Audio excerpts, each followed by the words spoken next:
Hey listeners, how are you all?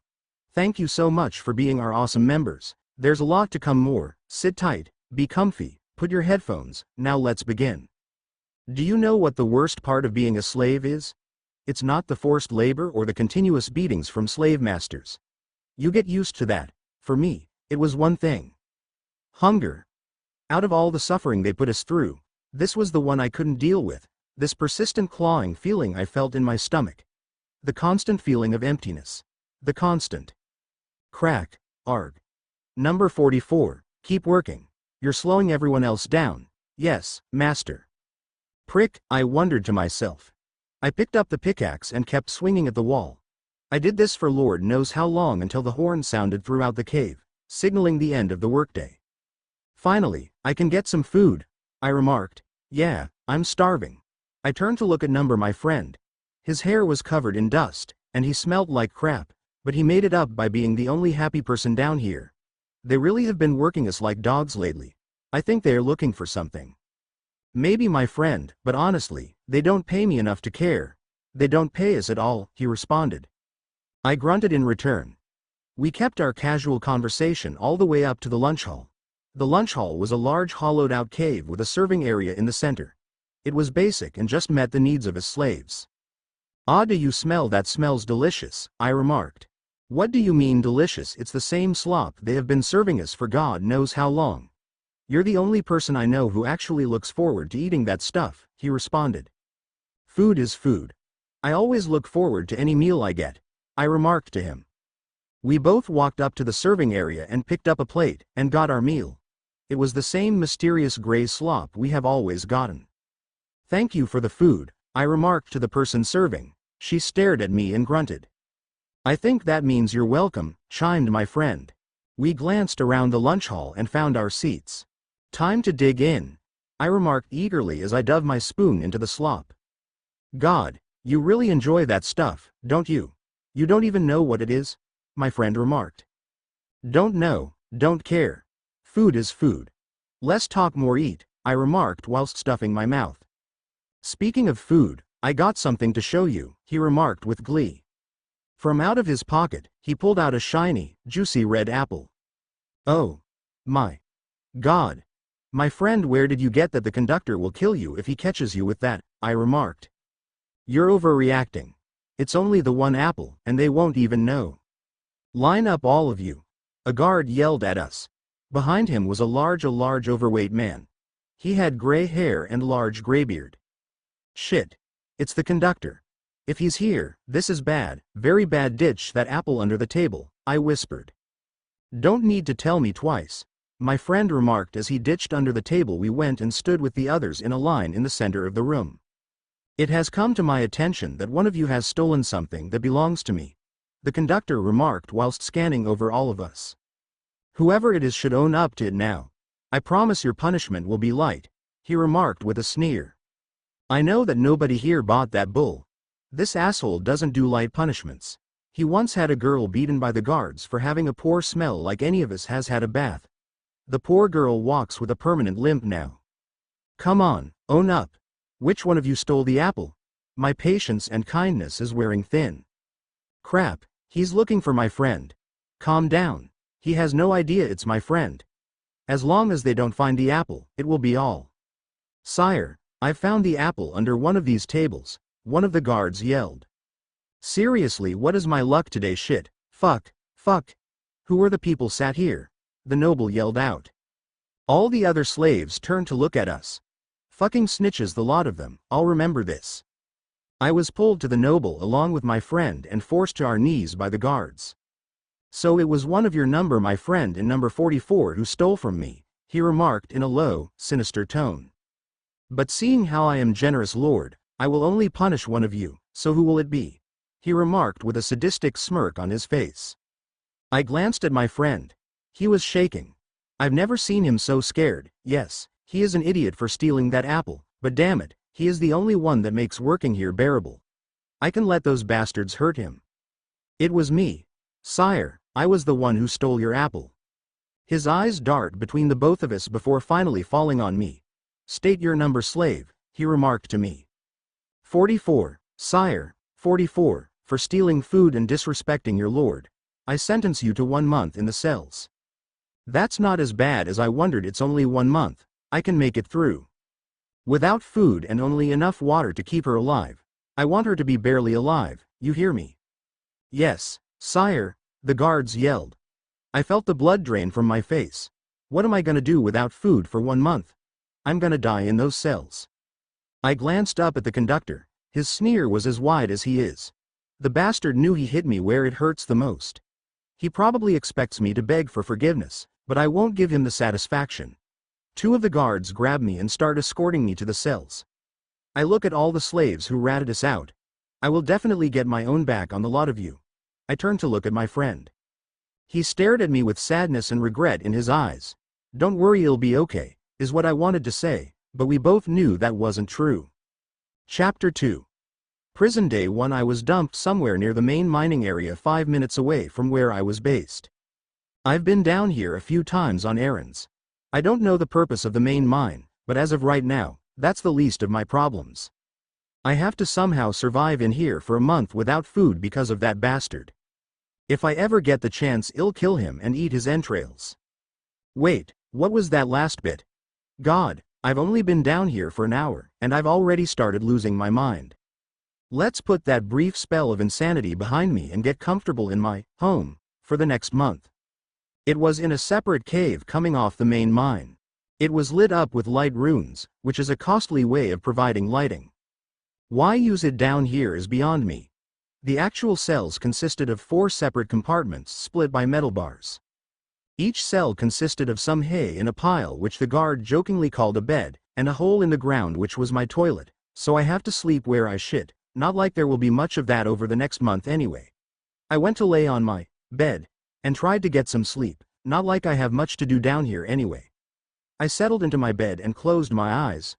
I hope my friend is okay, is the last thing I muttered before I went to sleep. Day 3. I'm starting to feel the lack of food. Usually, as slaves are fed once every 2 days, enough to keep us going and to remind us of our places. Yes, stomach, I know you want food. I do too, but because my idiot friend stole an apple, we can't have any. Okay, now stop complaining. I should look for a distraction. What did I do yesterday? Pass the time. Not much, really. I sat here and counted the bars on my cell. Let's do that again. 1, 2, 3, 4. Day 6. Please stop doing that. You are wasting energy that we don't have. It's been like this for a while now. My stomach constantly always rumbling. Any energy reserves I did have are gone. Staying focused is a challenge in itself. Clunk. I heard the sound of the key being slotted into the door. It was the guard assigned to check on me. The guard was tall and well built. He was bald and had golden eyes and scars on his left. He came in to check every couple of hours to ensure we hadn't escaped, even though the likelihood of anyone doing that is slim to none anyway. Over here, slave time for your daily cup of water. I moved towards the gate and stopped half a meter away from the bars. Come closer, come on, I don't bite. I slowly inched my way to the bars, taking tiny steps. Once I was within arm distance, I reached out only to get shocked by electricity. The shock sent me flying backwards. That shit never gets old, he bellowed. The guard placed the cup on the inside of my cell and walked away laughing. Asshole, he's done that every day I've been here. Why did they even put protection runes on prison cells made for slaves? It makes no sense. I drank my cup of water and placed it as close as I could to the bars. If I ever get the chance, I'll kill that asshole and feast on his insides. I wonder what his kidneys taste like, I muttered to myself. Damn it, what is it in me wanting to eat people lately? Every time I've seen someone enter these cells, I've wanted to cut them open and feast on their intestines. Argghh, I'm doing it again. Maybe I am starting to lose it. Day 9. I feel awful. As in really bad. Any muscle I did have is going, and my ribcage is starting to show. My wonders are all over the place. It's difficult to stay concentrated. I tried counting the bars in my prison cell the other day, and it was hopeless. I honestly don't think I can make it to the end of the month. Why did I have to help my friend? I should have just left him. It's his damn fault I'm in here. He was always pulling dumb shit like this. I should calm down. I can't waste energy on stuff like this. Let's get some sleep to pass the time. I found myself swimming in a dark void full of nothing. It stretched on forever. I didn't find the void itself scary, I actually enjoyed it. Was calming and strangely familiar. I felt like I could lay here and just let all my troubles float away. I was just about to do that when there was a flash of light in the void. Out of the flash appeared a tall black pyramid, and at the base of the pyramid, there was a girl. Out of curiosity, I swam to the girl. She had short silver hair and pale white skin. Her clothes were torn, burnt and covered in blood. What was left of her clothes revealing her stomach, where a second mouth spanned across her belly. The second mouth had a long purple tongue and lots of sharp teeth. Whatever she was, it wasn't human. I swam closer to her even though a part of me knew that I should stay away. Another part felt a kinship with this person. It was strange. I swam next to her to get a closer look. Her chest was moving up and down slowly. I think she is asleep. I pulled out my hand to poke her, and as my finger approached, she suddenly opened her eyes. They were red.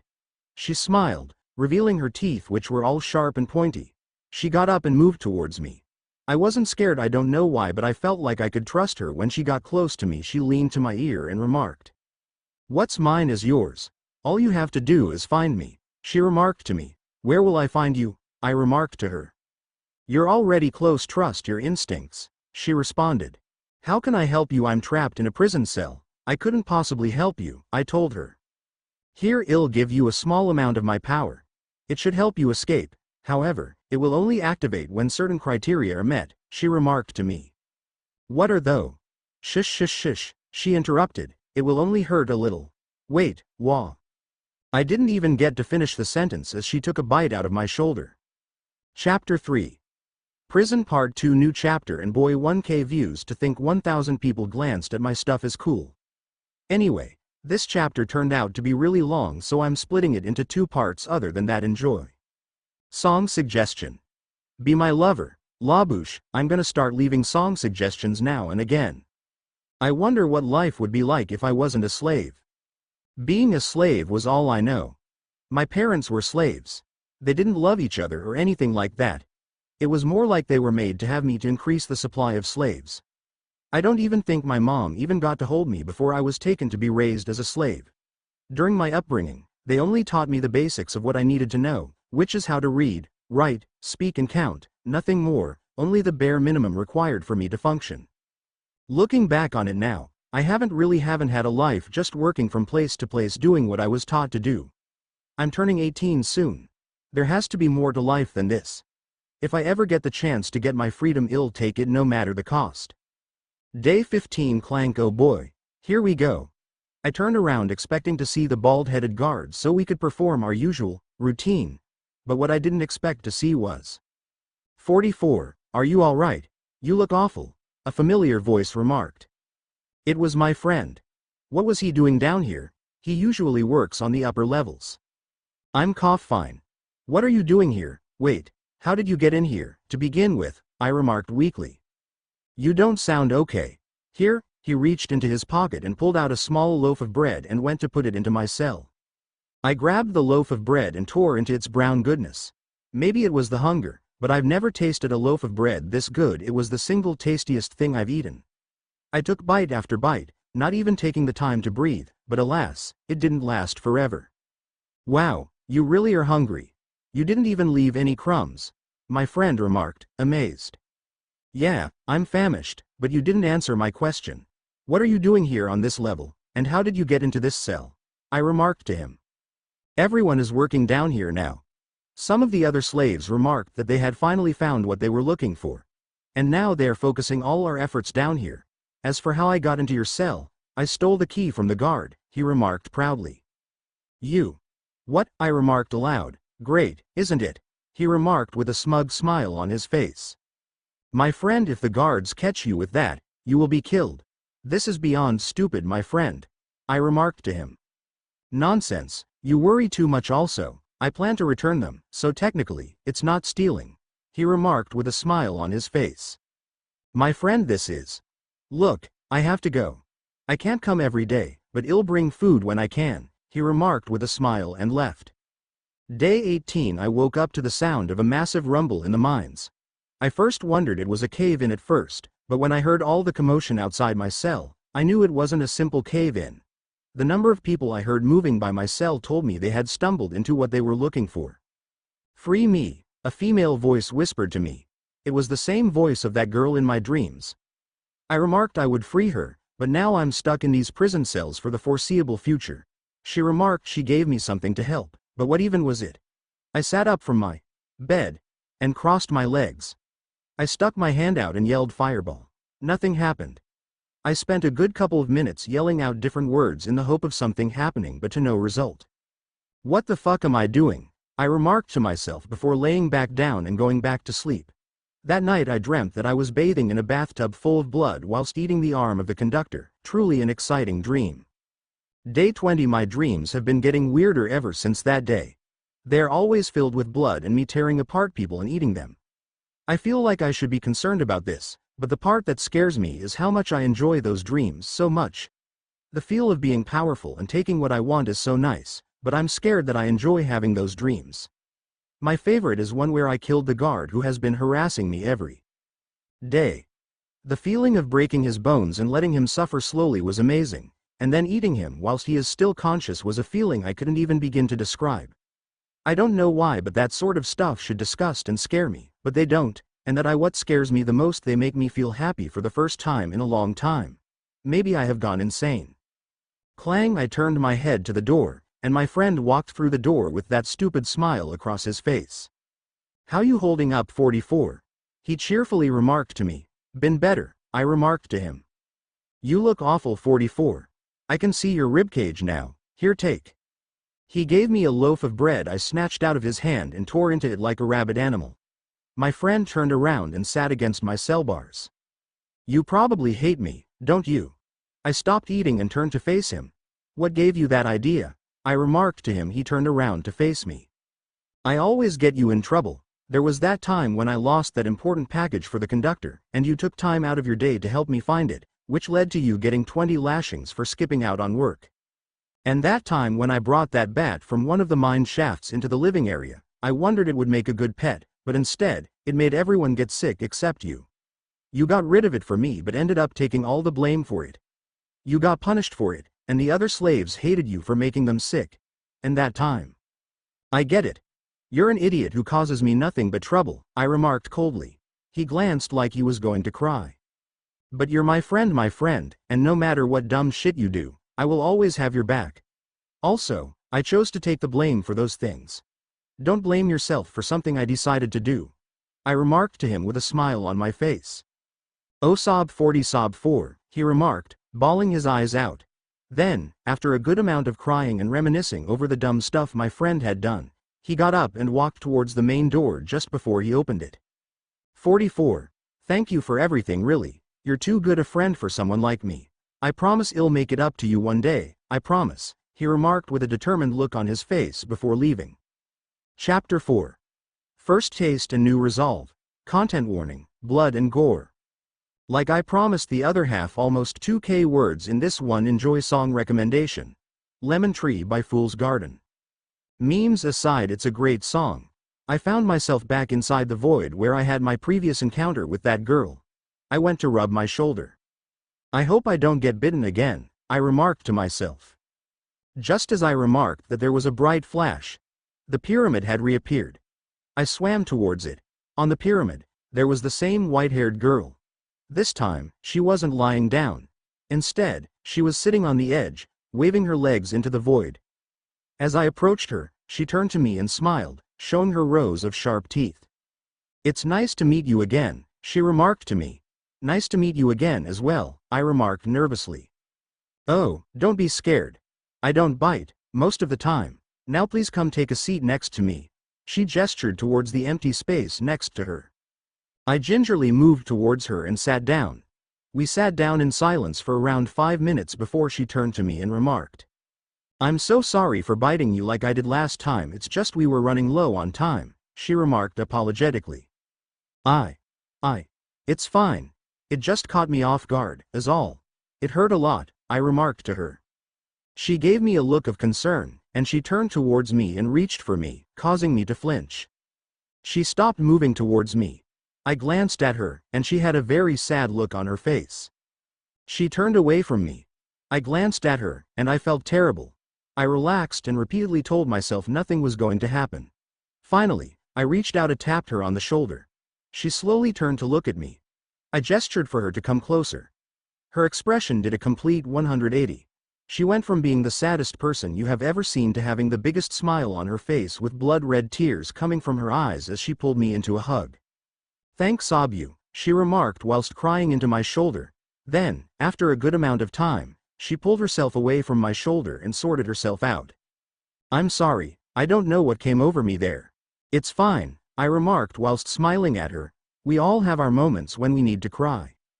"Haha, yes, thank you. Well, nobody has ever willingly let me hug them before. They see me and think I'm a monster. You're the first ever to let me do that," she remarked to me with an excited smile on her face. "Well, I don't think you're a monster," I remarked to her whilst pulling her into another hug. "Thank you, 44. You truly are the one I've been waiting for," she remarked to me. "You've been waiting for me?" I remarked to her. "Yes, for so long, but now I've found you," she remarked to me.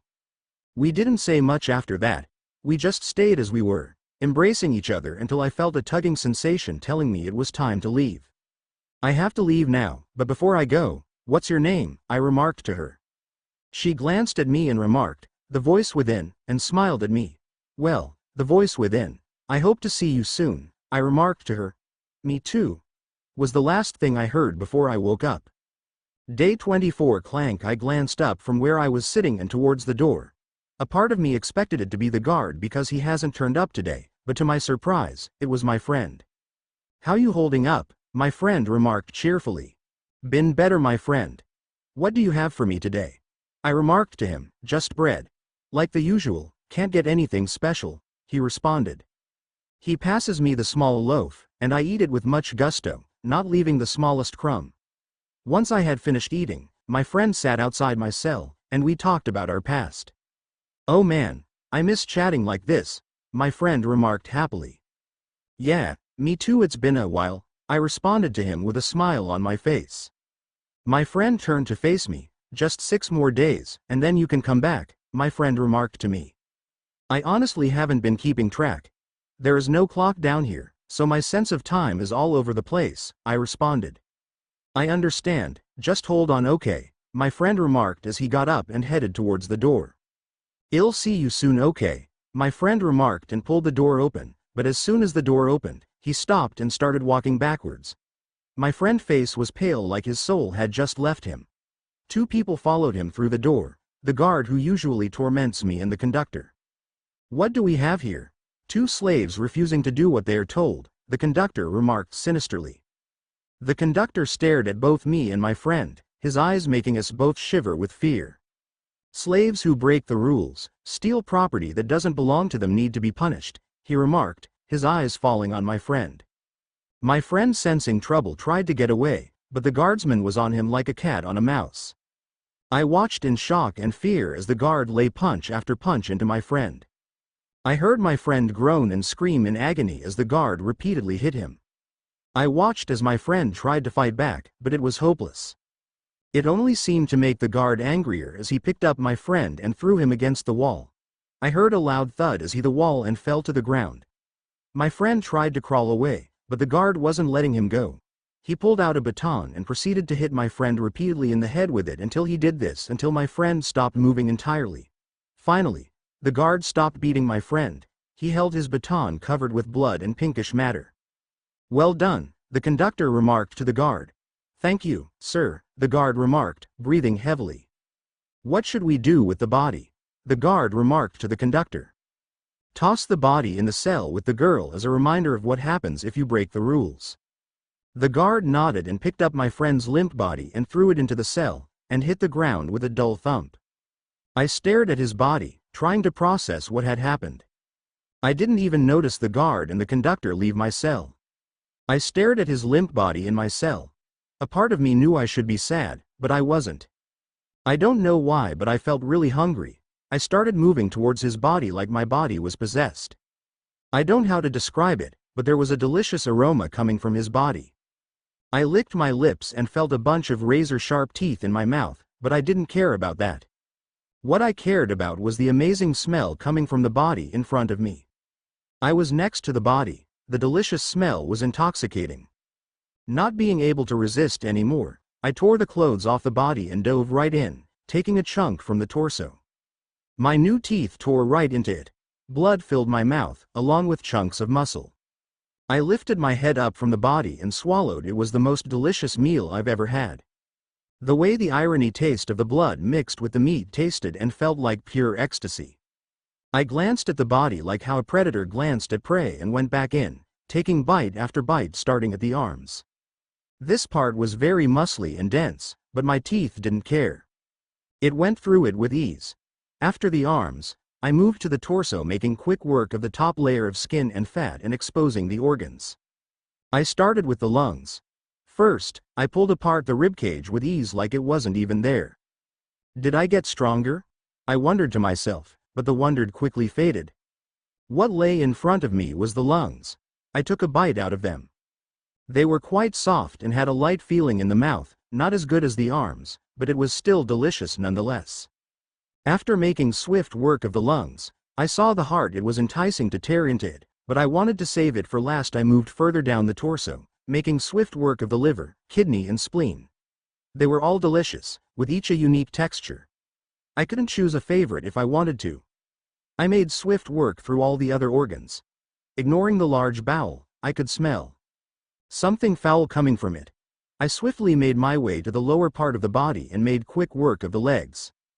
It was a lot denser than the arms but tasted just the same. I made swift work making sure no meat was left on the bones. After the legs I moved up to the head where I could see some pink matter sprinkled in with some hair. I grabbed the head and smashed it into the ground, trying to get better access to the goodness that lies inside. After 3 hard smacks, the brain was exposed for me to see. I dove into the brain. It was very soft and had a slimy feel, but it was delicious. After I made quick work of the brain, there was only one part left, the heart. I licked my lips and picked it up and brought it to my mouth, and chewed through. It was the best part by far. It had the best aspects of every other organ in one place. As I ate the heart, I was transported to a white room. In there stood my friend. "How ya doing, 44 inches, he remarked with a smile on his, There, 13, how could you be alive, you died, I remarked, shocked. Oh, I am, he remarked nonchalantly, and by the looks of it, you took advantage of that, he remarked, pointing at me. I glanced at myself. I was covered with blood and other excretions.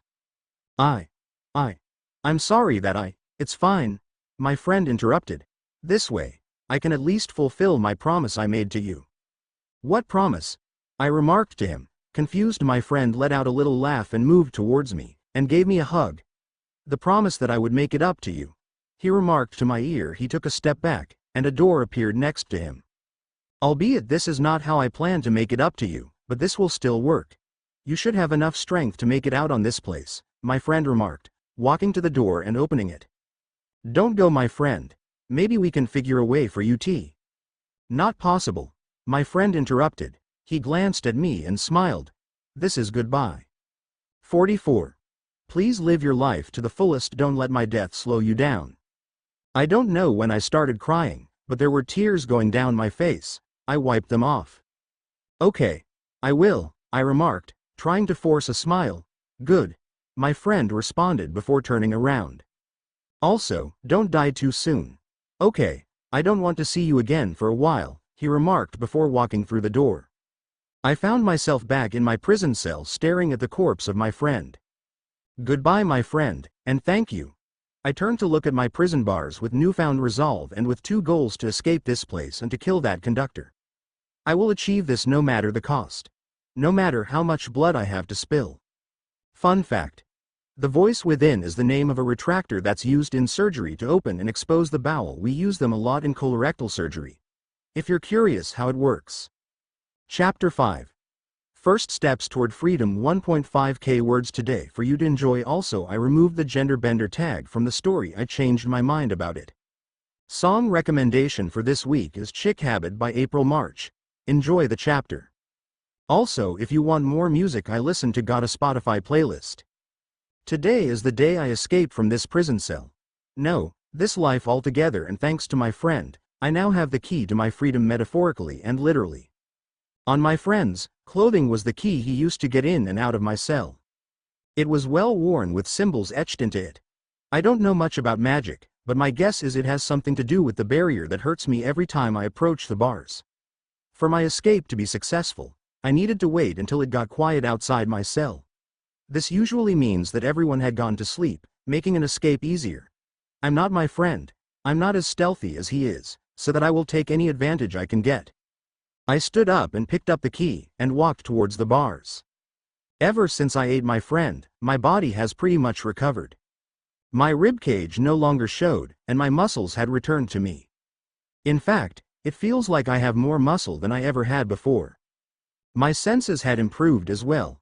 I could hear a bit better, and everything looks a bit sharper as well, and unfortunately, smell has improved a bit as well, and let's say I'm not the best smelling thing in the world. The changes to my body were small but very noticeable. I wonder if eating one person gave me this much of a power boost, then I wonder how much stronger I will get if I eat more. I licked my lips at the wonder of eating hard again. I was now standing in front of the prison bars with the key in my hand. I tentatively lifted my hand towards the prison bars and touched them. No shock came from the bars, confirming what I wondered. I walked away from the bars, went to my bed, and lay and waited. Soon I'll be out of here. Finally, it has quietened down outside. I can now commence my escape. I walked to my cell door and reached around the bars with the key. With a bit of fiddling, I unlocked my cell door and took my first steps towards freedom. I walked towards the door when I heard the key being put into the door. I hid at the side of the door. A part of me had a feeling I knew who the person at the door was, and the wonder of what was going to happen next excited me. The door opened, a familiar bald-headed guard walking through the door. That fat conductor is going to kill me for not checking on this SLA.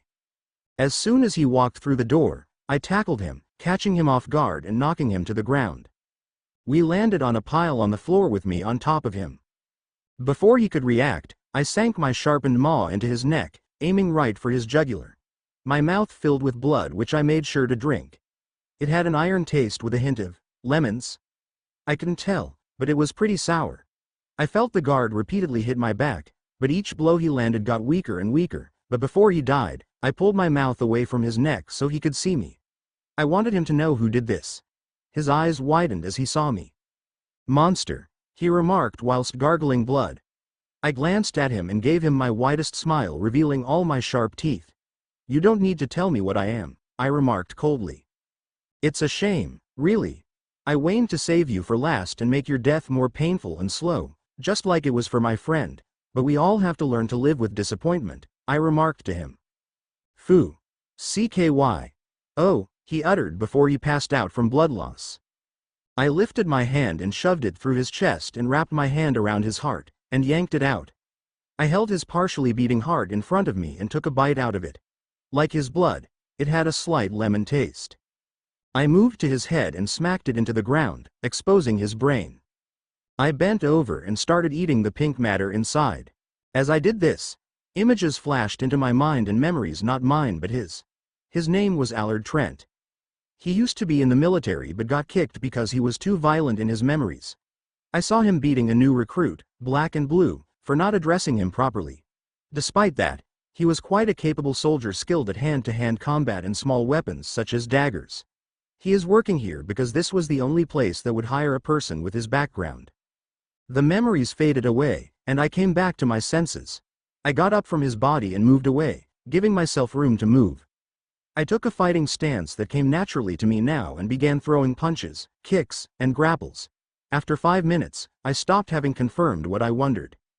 If I eat the brain, I gain the experiences of the person I ate. If that's true, then why didn't I get anything from my friend, I wondered to myself. I shook my head and told myself I would investigate why later. I searched the Allard's clothes and took what was useful, a pouch with some coins in it and the baton, and walked out of my cell. As I walked out of my cell, I heard the voice of the voice within. "Free me?" she remarked in a faint, ghostly tone. I felt something tug on my conscience, telling me to go deeper into the mine. I had a feeling this was tied to the voice within. However, a part of me wanted to leave now and put this place behind me. I mulled over what to do for a good amount of time and decided to go deeper into the mind to find the voice within. I over that much I wouldn't have the power I do know if it wasn't for her. I walked deeper into the mine, following the tugging feeling in my mind the stronger it felt. That's how I knew I was heading in the right direction. I don't know how long I was walking for, but I knew I had reached my destination when the feeling became overwhelming. Free me. The voice within voice was very audible to me now instead of being a whisper. In front of me were a massive set of wooden double doors. I pushed through them and what was on the other side was unbelievable. It was a large empty cavern. Nothing unusual there except the lighting. It was made of orbs of white light suspended in midair. But what really caught my attention was the exact same pyramid from my dreams in the middle, only this time it was at least quadrupled in size. Free me, 44. The voice within remarked to me. Returning to my senses, I walked towards the pyramid. I felt some invisible force constantly pushing me backwards. I don't know what was causing it, but I was very sure it was coming from the pyramid, but I was determined to reach my goal, each step taking more strength than the last until I reached the base of the pyramid. Touch it. The voice within yelled, and without a moment's hesitation, I slammed my hand on the side. I found myself in the same void as I usually do, but there was no pyramid, just the voice within and me floating in the void. Well done. The voice within remarked in a calm voice. Thanks. I wouldn't have been able to do it without you, though, I responded sheepishly. A bright light flashed behind me whilst at the same time a door appeared next to the voice within. That light is your way out, the voice within remarked and pointed at the light. A part of me inside sunk. I have a feeling I know what's going to happen next. Judging from your face, you already know that I'm going to have to leave you, she remarked with a somber expression. You have freed me from that prison, and for that, I am grateful. Here I give you this as a gift. She took out her hand, and a ball of red energy flew into my stomach, creating an excruciating pain all across my body, but as quick as it came, it faded. There, I have given you what was mine just like I promised, the voice within remarked and turned to open her door. But before she was able to enter her door, I lunged at her and grabbed her hand. She turned to me with a shocked expression on her face. What are you? No, I remarked to her sternly. I took her hand and began moving towards my exit as fast as I could, with the voice within in tow. I will not sit and watch as I lose another friend, I yelled at her. The void started to vibrate violently, and the light that was my exit started to dissipate. I swam faster to the light, using my newfound strength to move at speeds I wasn't capable of. Just leave me, she yelled back at me. I ignored her. We were close now. The light was almost gone. I pulled the voice within up into an embrace, and with one final push, we both dove through the light. Chapter 6. Rip and tear. I had some spare time, so here is another chappy 2K word for you to enjoy also. This chapter has a POV shift. Tell me what you think about it. Song recommendation. Dictionary. The go find nice chill vibes with this tune. I woke up on the floor with a severe throbbing headache. Groan. It feels like my head has been smashed into a wall, I remarked in pain. Well, you're not completely wrong, a familiar voice remarked to me. I glanced around, trying to find the voice. Where are you? The voice within, I remarked aloud. She giggled. I'm inside you, silly also. You should stop talking aloud. You look like a crazy person. I focused hard, and I felt another presence inside my body. Is that you? I can feel. I remarked in my mind this time. Yes. The voice within remarked. The voice within had a warm and cuddly feeling, but it also had a cold and ruthless part to it. It was enough to make me shiver a little. How did this happen? I inquired the voice within. Well, when you... Well, what do we have here? I turned to the voice only to see the conductor surrounded by what looks like most of the guards in the mine. The conductor walked to the front of the pack of guards. I wondered what person was capable of sneaking past all the guards and finding this place, he remarked to me. I was expecting to find a member of the Grimfellows down here, but imagine my surprise when I found a lowly slave down here. So tell me, little slave, how did you get down here? I assume it has something to do with your new appearance. I stared at him, keeping deathly silent as my brain ran at high speed. Fuck, how do I get out of this mess? I can't fight all these guards, I wondered to myself. No, you can't. But I can, the voice within remarked before I felt her presence take over my entire body and mind. I became a passenger inside my own body. Well, if you're going to keep quiet, so be it. Guards, capture her and bring her back to her cell. Also, I know a lot of you have wanted to relieve yourself for a while now. So feel free to use her body for as long as you like, he remarked with a sadistic sneer on his face. If she gets pregnant, it will be a boon to us anyway, the conductor remarked whilst turning and leaving the room, leaving me alone with all the guards. Disgusting. The way their eyes look at me. I'll make sure to rip those out, the voice within spat out. A tall muscly guard walked out in front of all the guards. Judging by the way the other guards glanced at him, he must have been the leader. Captain always gets to taste the girl first, he remarked to the other guards. Some nodded in approval, whilst some let out curses. Now, girl. Why? Don't you come over calmly, and I'll give you a taste of a real man, he remarked, eyeing me all over. Fool, like I would let a pig like you touch me, the voice within spat out at the guard. You little slew. Before the guard could finish the sentence, the voice within lunged forward at impossible speed towards the guard and shot her hand into his chest. She grabbed his heart, but instead of pulling his heart out the way she came, she continued going forward, pushing his heart through his back for all the guards to see. Willie, get the fuck up, the captain yelled at me. I jumped out of my bunk and stood to attention. The conductor wants us all to head down to the pyramid. An intruder triggered the silent alarm in the pyramid. The silent alarm, sir? I responded sleepily. Yes, you dolt, he snapped at me. Get changed and get ready to move out, and without a further word, he turned and left my room. I relaxed and went to my wardrobe to get my uniform on. My uniform consisted of a blue short-sleeved tunic with pair of light brown pants that itched like hell and a pair of leather boots. It was the basic guard uniform we were given at the start of our employment. Thankfully, we were allowed to customize our uniforms, so I bought a leather breastplate that covered my chest's upper half, a leather shoulder pad, and a leather belt to put around my chest. It wasn't the best armor around hell. I would hesitate to call it armor, but it was mine. After getting my uniform on, I left my room and started walking towards the pyramid. Yo, Willie. I turned around and saw my friend Joseph run up to me. You heading to the pyramid as well? He remarked to me as he reached into his pocket and pulled out a packet of peanuts. Yep, Captain kicked me out of bed as well. It must be serious, I responded to him.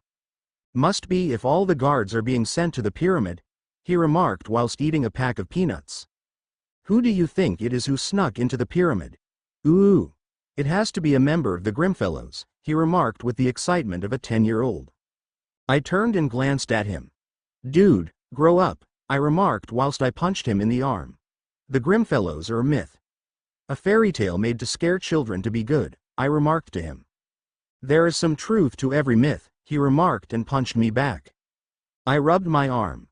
Whatever, I remarked to him and punched him back in the arm. We continued this all the way to the entrance of the pyramid, where the captain, conductor, and a few other guards were waiting. After everyone arrived, the captain stood and gave us all the briefing on what was going on. I turned to Joseph, and I saw him looking around. So I leaned to him and whispered to him, "What's the matter?" "Nothing, it's just, have you seen Trent?" he whispered to me. "Why do you care? The guy is an asshole. In fact, I'm happy he isn't here. The dude is insane. Look, focus on yourself." "Okay," I responded. Joseph turned to me and nodded. "Okay, men be sharp, we don't know what expect inside. There, so stay vigilant," he yelled at us as two guards pushed open the doors. I got ready for a fight as I marched into the pyramid room. The usual oppressive aura in the room has disappeared, and the pyramid in the center has crumbled to the ground. Where the pyramid was, there was a girl. I couldn't quite make out her face, but she had white hair with red specks in it. "Is that blood?" I inquired myself. The conductor moved in front of the group of guards, and by the way he spoke, he knew this girl. I put my hand on my baton and watched the girl like a hawk. I don't know why, but a part of me knew this girl was more dangerous than she glanced. Finally, the conductor turned and left the cavern, leaving us with the girl. "Did you hear what the conductor remarked? We can fuck this on, and she is my type too," Joseph remarked gleefully. I ignored him and focused on the girl. The captain walked ahead of us and called dibs on the girl. I honestly wasn't attracted to her. In fact, she seemed to scare me a little. "Now, girl. Why don't you come over calmly, and I'll give you a taste of a real man, the captain remarked. Fool, like I would let a pig like you touch me, the girl responded to him. Before the captain could retort, I saw the girl lunge at the captain and shove her hand clean through. The captain, taking his heart with her. All of us guards stood in silence, trying to figure out how this slave had just defeated the captain. Arghhhhhhhh. I snapped out of my trance and glanced to where the scream came from. One of the guards was dead, on the floor in a puddle of his blood. Kill her, one of the guards yelled. All the other guards let out a loud battle cry and rushed the girl. I stood and watched, frozen by fear. I don't know why, but all my instincts were telling me to run. But I couldn't. I watched as this girl ripped through all the guards. Screams and wails of pain resounded through the cave as she unmercifully slaughtered anyone and everyone she laid eyes on. She danced around any attacks that attempted to hit her. She moved at inhuman speed, moving from one part of the room to the next in the blink of an eye. Sprays of blood went up into the sky and fell back down and stained the floor. The smell of blood permeated through the room and into my nostrils. It was enough to make me sick. I watched as our numbers dwindled quickly. Some tried to run away from this girl, no, this monster that was in front of us, but those who did were butchered. Some tried to beg to be spared, but she just killed them with no sense of remorse. Willie, why the fuck are you just standing there? Let's get the fuck out of here, Joseph yelled. He was covered in blood but could still move. I guessed most of it wasn't his. I nodded to him and began to run towards the door. I wasn't gonna die here. I was paid to keep slaves in check, not to deal with this shit. So I ignored the screams and kept running. I was almost at the door when I heard a familiar voice scream behind me. I turned to see the girl sinking her teeth into Joseph's neck and tearing a chunk out of it. Blood gushed all over her, but she didn't care. It glanced like she enjoyed it. The monster in front of me was covered in blood. Her hair was stained red, and so was her skin. She glanced like something that crawled out of one of the pits of hell. She set her eyes on me and smiled, revealing a row of razor-sharp teeth, and charged at me. I got my baton out and got ready to defend myself. She appeared in front of me, and I swung down to hit her. She counters by lifting her elbow to block it. The baton connects with her arm with all my strength, but she looks unfazed. She jumps away and takes a fighting stance. Congratulations, you are the first to actually hit me. I hope you will make for a fun fight, she says cheerfully before lunging at me. I blocked her lunge with my baton and attempted to counterattack, but she easily dodged it. We repeated this for a while, her jumping and throwing punches at me, and me trying to block the onslaught of attacks. She never once let up to give me a chance to strategize. With each attack I block, she hits me again stronger. It won't be long until something gives. As I went for the counterattack, she decided to counter herself instead of dodging like she usually did. She grabbed my arm and stopped the attack dead. She then twisted my arm and dislocated it from my shoulder. I'm bored now, the monster remarked to me. Then I realized that I was never truly a challenge for her, just something she could play with for a while. You were fun, but it's time I move on, and before I could reply, she shot her hand into my chest and out the other side. The guard uniform is based on this chapter 7, dinner time. Just a heads up, anything that is actually remarked will be in speech marks. Like this. Whilst anything that is spoken and wondered will be, like this. Other than that, enjoy the chapter. The guard dropped to his knees, his eyes wide open and tense, his body shaking uncontrollably. In front of him was a single silver-haired girl. He put his head to the ground in submission. Place, please. Don't kill me, he stammered out. The voice within glanced at the man bowed in front of her, covered in blood and on the verge of tears. She glanced at him with cold, uncaring eyes. Eyes that have seen sights like this plenty of times. The voice within approached the guard. His eyes widened in panic. He tried to get up and run away, but the voice within was on him in seconds. The guard flailed his arms wildly at the voice within, but it had no effect. She took her blood-stained hands and wrapped them around his throat. The man stopped attacking her and started shaking his head sideways, tears streaming down his face. Please. Don't, he remarked through sobs. His pleas fell on uncaring ears. With a sadistic smile, the voice within shook her head in disagreement and began squeezing. The guard's face changed into 3 different colors, going from pale white to bright. The guard sputtered as the voice within strangled him. He tried hitting her hands to make her loosen her vice-like grip, but it was fruitless. She continued to increase the pressure on his throat. He started kicking his legs around to escape, but the voice within held firm.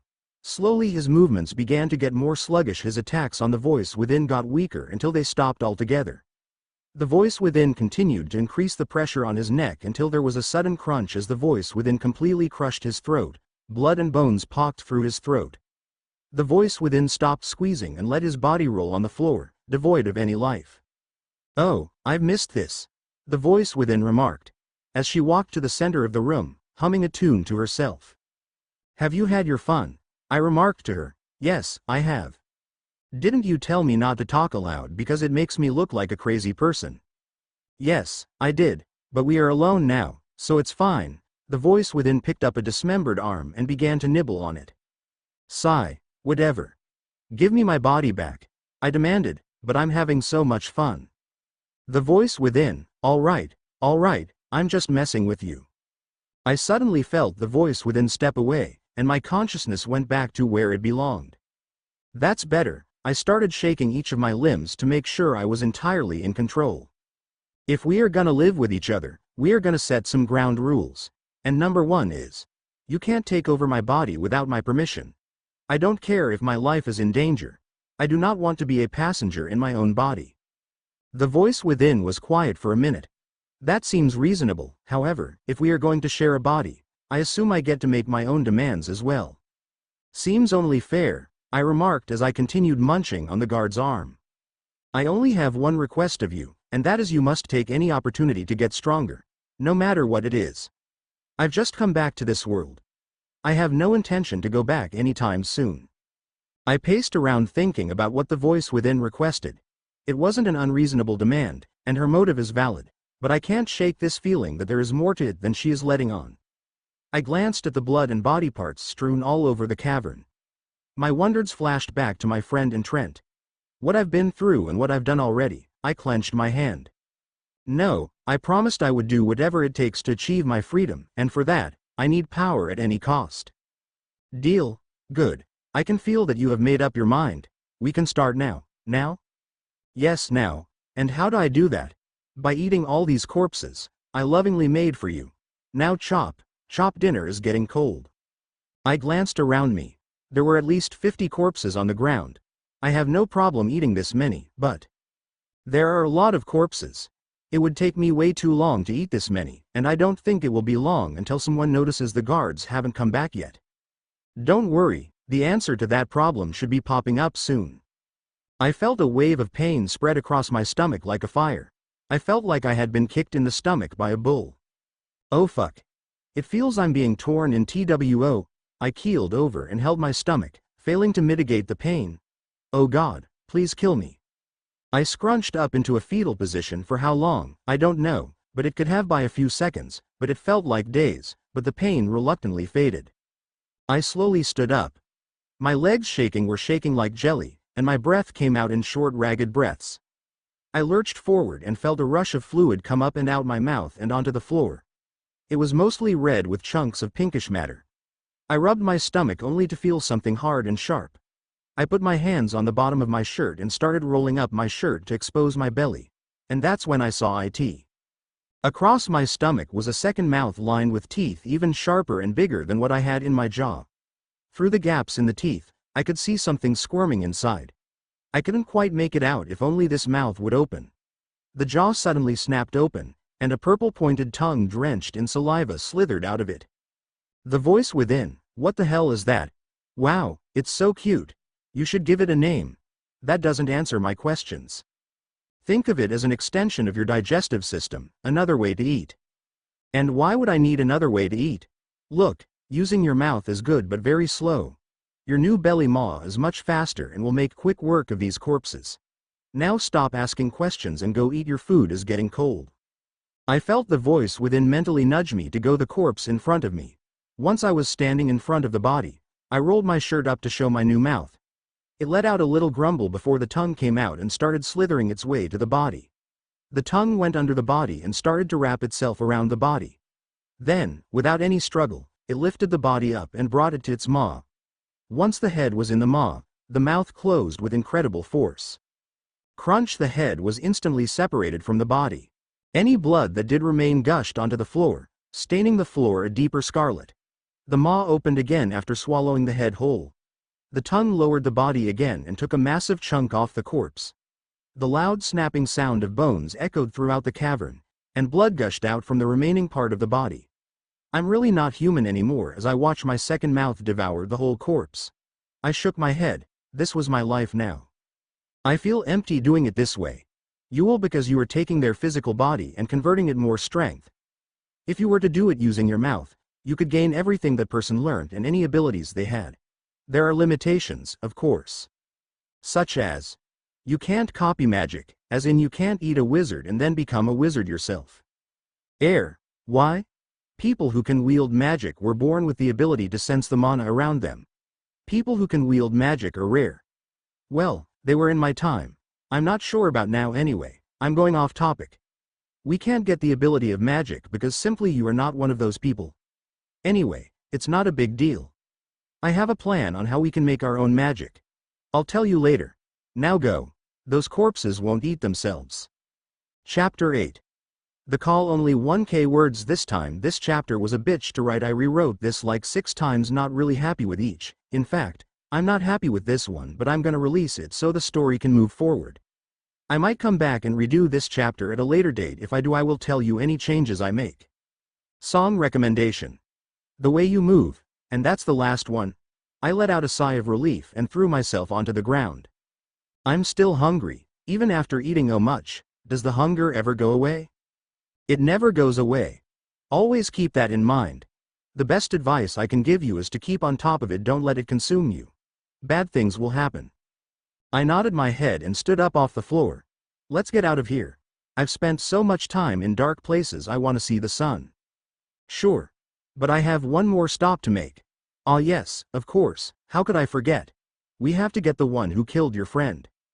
I wasn't planning to kill him originally, but now, I clenched my fist. I want to move on from this place and gain my freedom. I don't think I could ever be free as long as that man is alive. It sounds crazy, but you don't need to say any more. I understand, trust me, I do, thanks. I left the cavern and made my way up to the mine to find the conductor. My second mouth growled in anticipation. Finally made it my room, I remarked with a sigh of relief whilst taking my coat off. I can't believe I walked all the way down there expecting to find something worth my time, only for it to be that stupid fucking slave. I kicked off my shoes with all my anger, and they hit the wall with a loud thud. Calm, Jacob, calm. Just one more month until I put this place behind me. No more slaves, no more stupid commoners that don't treat me with the respect I deserve. I took off the rest of my clothes and put on my nightgown. It was made from very soft silk and was embroidered with beautiful ornate designs. It wasn't cheap and way too good to be used in this place, but a noble like myself can't sleep in anything less. I jumped into my bed and let the soft silk sheets envelop me. Ah, this is what I need after a long day. I still can't believe that the slave managed to make it out of her cell. Those cells have a barrier that's meant to stop anything inside them from coming out, so how did she get out? I'll have to investigate later, but as of right now, I don't care. She is probably getting fucked raw by the captain right now, which is a damn shame because she was quite pretty for a slave. She could have made a good bed warmer for another noble, not me, though I like my women very young. I pulled my bedsheets over me and closed my eyes to sleep, but before I could enter a deep slumber, a loud ringing noise reverberated through my room. Oh God, what do you want? I slowly got out of my bed and walked to the communication tablet on my dresser. It was a piece of black slate with a communication rune engraved on it. How the rune actually worked was beyond me, but all I knew was that it cost way too much for what it did if you ask me. I put my hand on the glowing rune. As soon as I did, I felt my head swim as it felt like someone was forcing their way inside. God, I hate these things. Me too, a voice I didn't recognize remarked. So who do I owe the pleasure? Ah yes, I forgot to introduce myself. My name is Julius Campbell, the King's senior advisor, and you are? I perked up. What would the King's advisor want with me? Jacob Birchville Jr. How could I be of assistance, Sir Campbell? Oh please, you don't need to be so formal. Just call me Julius. Now with the introduction out the way, let's get into the meat and potatoes of this call. What is the status of your assignment? Right into it. Well, we have made significant strides on it. We have managed to find the pyramid you were looking for and are gathering data from it as we speak. Excellent news. Anything significant we should know? Getting research has been difficult due to the aura surrounding the pyramid keeping us away, but we are looking into solutions. I won't tell him about the slave. I don't want to deal with the aftermath. That's great. Keep me posted. You've done a good job. I'll put a good word for you to the king. Thank you, sir. But before you go, I must know what is so significant about the pyramid. There was a pause before he responded. Why it is essential is above your pay grade. All you need to know is that it will benefit this kingdom significantly. Okay, sir. Fine, keep your secrets. Good, I'll call you later to talk more about the pyramid. Oh, and one more thing. We will be extending the duration of your assignment by another 6 months. Wait, what? Holy crap, my eardrums. Can you relax? I'm sorry, sir, but with respect, I was promised I would be able to leave this place in a month. So why is my stay being extended by 6 months? Yes, because you are doing such an outstanding job. We wondered it would be best to keep you there until the assignment is complete, then send someone new who has no idea what to expect. But sir, would you look at the time? I've got an appointment with the king. See you soon, ta-ta. And without a further word, his presence left my mind, and the tablet stopped glowing. Those bastards. After all I've done for them, this is how they treat me. I grabbed the tablet and threw it at a wall. There was a loud crack and the sounds of lots of tiny shards of stones falling on the ground. I can't fucking believe this shit, I remarked as I climbed into bed, hoping some sleep would calm my temper. Chapter 9. Disappointment. 2K words. This time I felt pretty bad about realizing that shitty chapter yesterday, so I got my head down and made another one for you to enjoy also. This chapter is pretty damn dark if I had to say so. Song recommendation.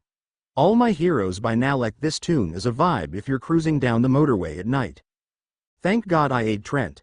I don't think I would have been able to find this place if I didn't have his memories.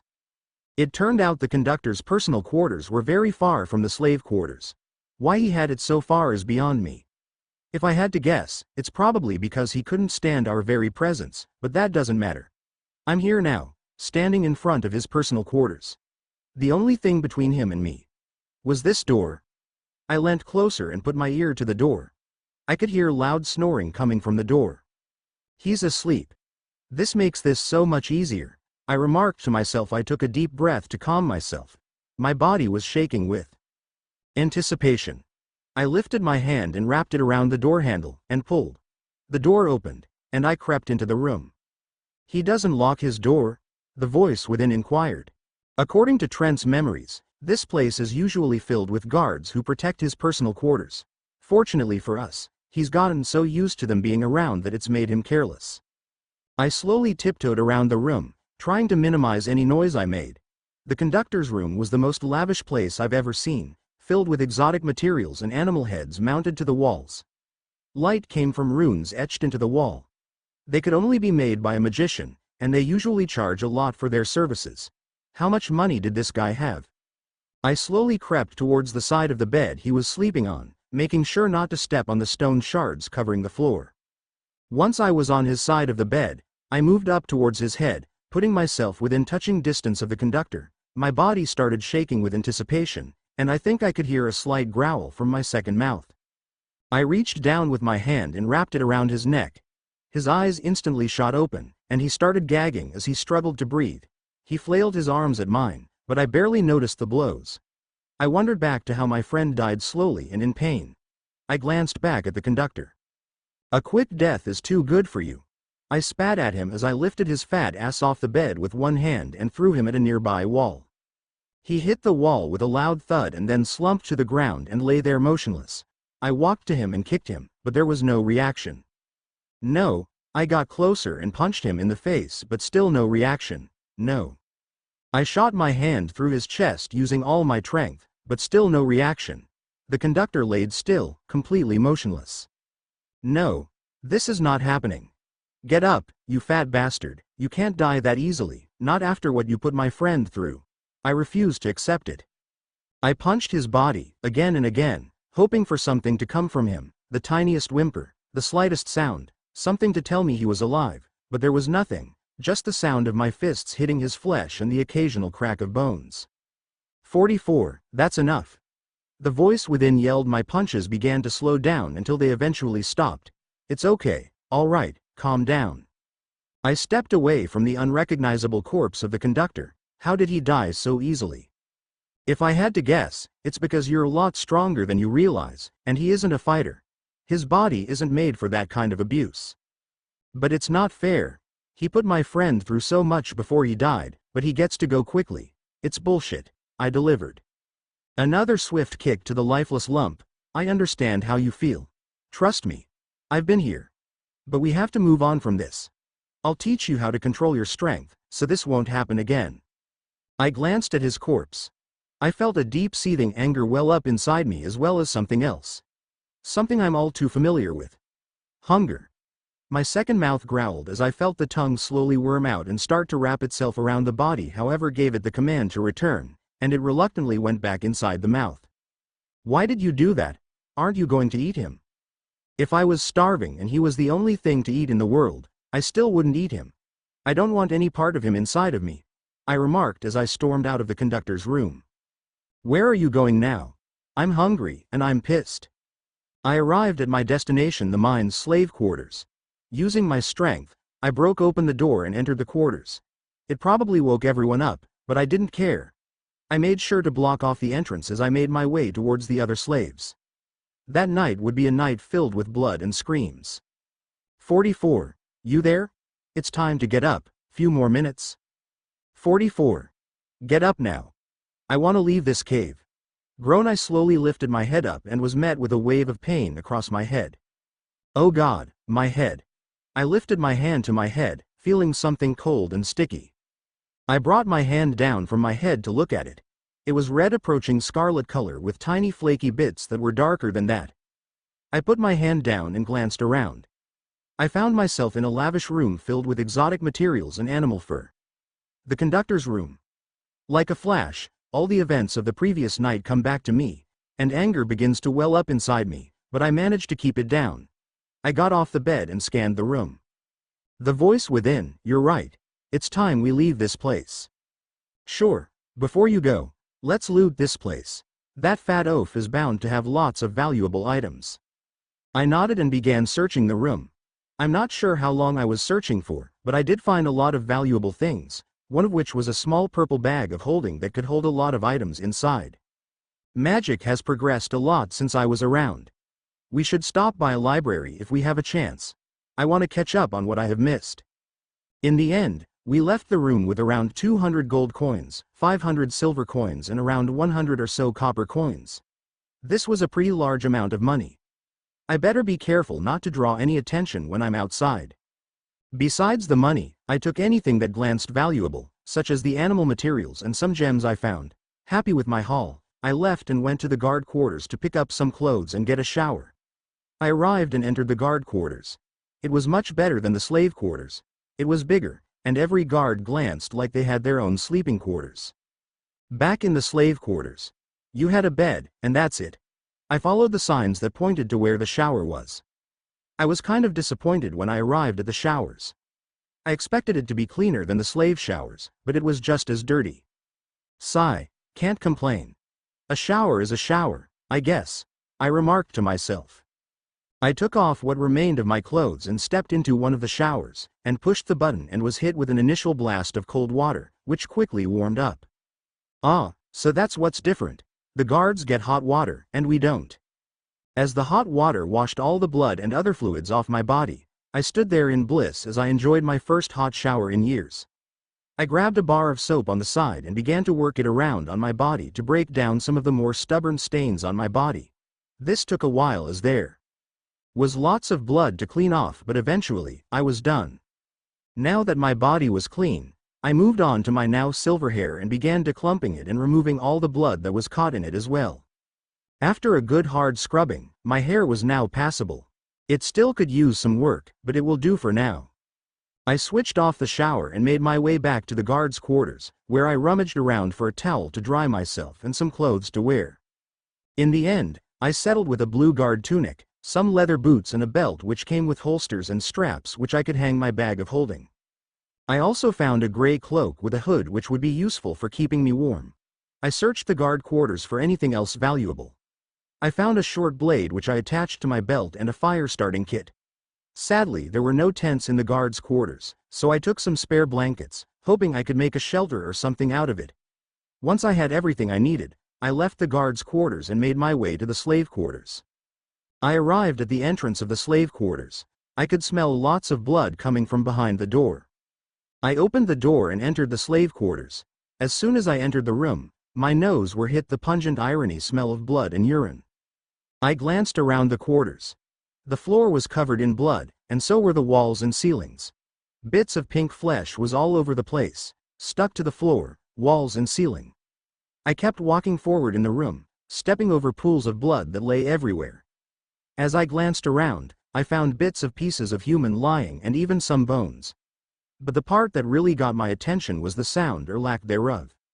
Usually, this place would be full of conversation between all the slaves, but now it was silent. "Why are you here?" the voice within inquired. "Last night, when I ate all the slaves, I didn't care at all. They were just food to me, something for me to take my anger on. It honestly didn't matter whether they did anything to warrant me killing them. Up until now, I wondered it was because I was so angry at the time. I wondered once I came back with a level head, I would feel something." "And do you feel something?" "No, nothing at all, no remorse or guilt or even pity, just nothing. I honestly don't care that I murdered these people." I glanced down at my hands. A farmer doesn't feel sympathy for the animals he kills for food. I guess in some twisted way, this is kind of the same. I clenched my hand. I have some thinking to do. Let's get the hell out of here. Without further word, I turned around, walked out of the slave quarters, and made my way to the main entrance, so I could finally begin my cannibal life. Chapter 10. Name 1.5K today. Also, I got a book cover made. Goodbye, Fantasy Forest. You will be sorely missed. Thanks to the amazing Lemonite on Fiverr for doing it. Just how much further is it? We're almost there, the voice within. The exit of the mine was close. I could feel the fresh air blowing in from outside. Just around the corner. I rounded the corner and was met by a locked metal gate blocking a narrow passage. I approached the gate and tried to open it. The gate didn't budge. "It's locked." I took a step back and kicked the gate. The gate flew off the hinges and landed a few meters away. Just how strong am I? I wondered to myself as I made my way down the narrow passage. I kept walking down the passage for a while until I heard the sounds of trees rustling and a bright light coming from the end. I bolted towards the light, moving faster than I had ever done before. Almost there, I burst through the exit out the mine like a bullet leaving the barrel of the gun. I was immediately greeted with the scorching brightness of the sun, which caused a stinging pain in my eyes, but I didn't care. My nose was assaulted with the smell of grass and the smell of soil after rain. The ground felt wet and slippery. All around me, I could hear the gentle rustling of nearby trees and the occasional twitter of birds. Finally, I opened my eyes to find myself standing in a small green clearing with a dirt path leading into a forest. I don't know how long it's been since I last saw the sun. Ha ha ha, me too. You don't realize how much you miss something until it's gone. I stood there basking in the sunlight, eyes wide open with a 1,000-mile grin on my face for Lord knows how long, enjoying my hard-earned freedom. I think it's time we hit the road. Let's see if we can't hit a town or village before nightfall. I'm sure you want to sleep in a bed instead of the ground. Can't you give me 5 more minutes? Sure we could. But we are in the middle of nowhere right now, and who knows what could be in this forest. I turned my head in the direction of the howl. Let's get a move on. Agreed. I glanced at the exit of the mine one more time before turning around and walking down the path. Does this path even go anywhere? Probably. I mean, they built the path, so it has to lead to some sort of civilization. I have been following the path for around 4 hours now. Nothing interesting has happened since we left the mine. The endless amounts of trees and the occasional wild animal were fun at first but got boring very quickly. However, one thing I have picked up on is that I have absurd stamina. I've been walking for a solid 4 hours, and I don't even feel tired. So I'm really curious about what else is new to my body. I kept on walking down the path until my ears picked up the faint sound of water. I stopped and turned to the direction of the sound. Do you hear that? Hear what? I wasn't paying attention. I rolled my eyes. Listen. The voice within went quiet for a moment. Is that a river? Sounds like it. Let's go take a look. Shouldn't we focus on finding civilization? Yes. But there is nothing wrong with taking a break here and then. I turned off the path and started walking towards the sound of water. I had to make my way through dense bushes and small trees. But I made it. The forest opened into a small clearing with a small river running through it. It was beautiful. Small deers and other animals drank from the river, and the occasional fish jumped out of it. I walked to the river and stared at the water. It was like a mirror showing my reflection back at me. I've made my decision. About what? About who I am going to be. Have you? Please do tell. I can't continue as 44 anymore. I'm no longer that person. She died as soon as she touched that pyramid. I scrunched up my hand. No, I'm wrong. She died as soon as she decided to eat her friend. To continue to live as her as of right now, my name is Adson. I will live for myself and do what I please. Even if it leads to me becoming a hated monster. Well, it looks like you made up your mind. I have.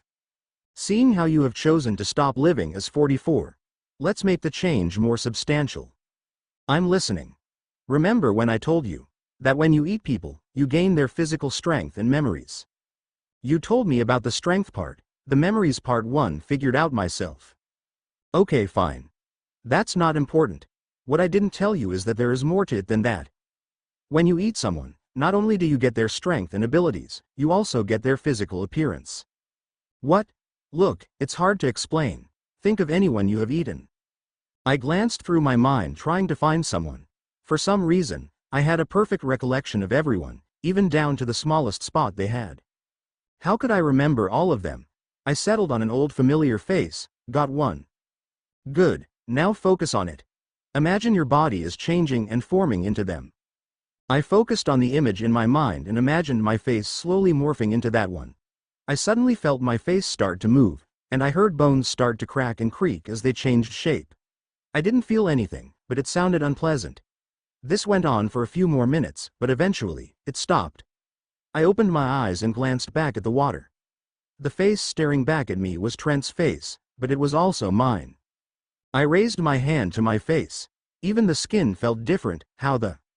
It's one of your abilities. Shape-shifting. It has its limitations. You can't turn into anything larger than you. Were too small, but changing your body and face is well within its limits. How do I change back? You do the same but with your old face. I wondered of my face, and I heard the familiar sounds of bones cracking, and I saw my face warping and changing back to 44's face. That's awesome. I am glad you like now. Go have fun, Adson. I got straight to work making my new face and body. I started with the hair. I found a female with short, slightly wavy hair. She was okay to look at, but I didn't like her eyes. Can I mix and match features? Of course, you can. Sweet. I flicked through all the faces and found a pair of eyes I liked and put them on the girl's face. They didn't quite match, so I had to change her bone structure a little bit to fit them, which was surprisingly very easy. I did the exact same thing for the nose, mouth and ears. Once I was happy with the face, I moved on to the body. One thing I didn't like about my body was my lack of muscle, so the first thing I did was give myself a six-pack and abs and give myself some well-toned arms and legs. I decided I would keep 44 original skin colors. It was very pleasing to the eyes. I moved to my fingernails and made them a lot more pointy, making them practical for both combat and survival, and they glanced cool as well. Once that was done, I made some small tweaks to my skeleton and overall bone structure. Once I was happy, I laid on the ground and then began imagining my entire body this tame, changing into what I had imagined. Then I heard the familiar cracks and creaks. However, this time across my body, and then the feeling of my skin changing and warping shape became tight in some places and looser in others. And then there was a new feeling. I could feel my muscles building up and expanding. My waistline got smaller as I felt muscles start to build there too. I hope this guard's uniform still fits me, I wondered to myself. The changes continued for a long time. When the changes finally began to stop, The sun was setting. I got up from the ground and walked to the river to see my reflection. Also, she does not have blood on her or a lock of someone's hair in this scene. Wow, it's just like how I imagined, except the one I imagined had normal eyes and black hair. Yeah, that's always permanent, and the teeth too. I opened my mouth, and there was my all too familiar sharp teeth. Guess you can't have everything. Hold on, won't this tell everyone I'm not human? Maybe. If push comes to shove, you could say you're a rare type of beastkin. I guess so. Shit. We spent too long dawdling. Let's go. And without further discussion, I jumped up off the ground and started running back towards the PTH. Chapter 11. Wolves 1.7k words this time. This is my first attempt at a proper fight sequence, and boy is writing action hard. Tell me what you think and how I could improve on it. Song recommendation. MGMT. Little dark age. My feet pounded down the path, trying to put as much distance between me and whatever it was that was following. What are you doing? Running away. What does it look like? And why are you doing that? My feet slowed down to a halt. Why am I running away? I turned and glanced in the direction the howling came from. Am I really gonna start my new life by running away from the first sign of danger? I scrunched my hand into a fist. Hell no, I'm not starting like this. 44 spent all her life being prey for others to do with as they please. I will not do the same. Thanks for pointing out my stupidity, the voice within. It's what I'm here for. So tell me, how do you plan on showing whatever it is that's following us who's boss? I glanced around me. I was entirely surrounded by trees. Damn it, I should have stayed in the clearing. Nice open space makes fighting a whole load easier. I paced around for several minutes, figuring out the best way to deal with this. I got it. I walked up to a large tree and gave it a few knocks. Looks strong enough. I took my hand, and I dug my fingertips into the wood, securing it to the tree. I think I'll be able to climb this way. I took my other hand and did the same but slightly higher up. I repeated this, moving each hand higher and higher each time, slowly moving up the tree, until I reached a thick branch coming off the main trunk. Using my hands and feet, I clambered around the branch until I could finally sit on the branch. Phew, that was a lot of work. I really need to practice climbing when I have time. I'll remind you. Thanks, you're welcome. So what is your plan? You will see. I shuffled a bit more to get into a comfy position on the tree. Ah, that's better, and now we wait. The sun had set a few hours ago, and darkness had settled over the forest. It's beautiful, ain't it? I remarked, staring up at the moon. Yeah, it has been so long since I last saw the moon. Me too, the last time I climbed around the tree to get a better look at what caused the snapping sound.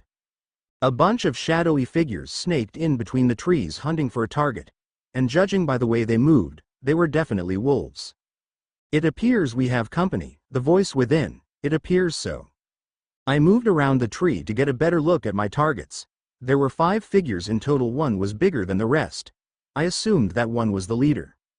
Will you tell me the plan now? I will take out the leader first.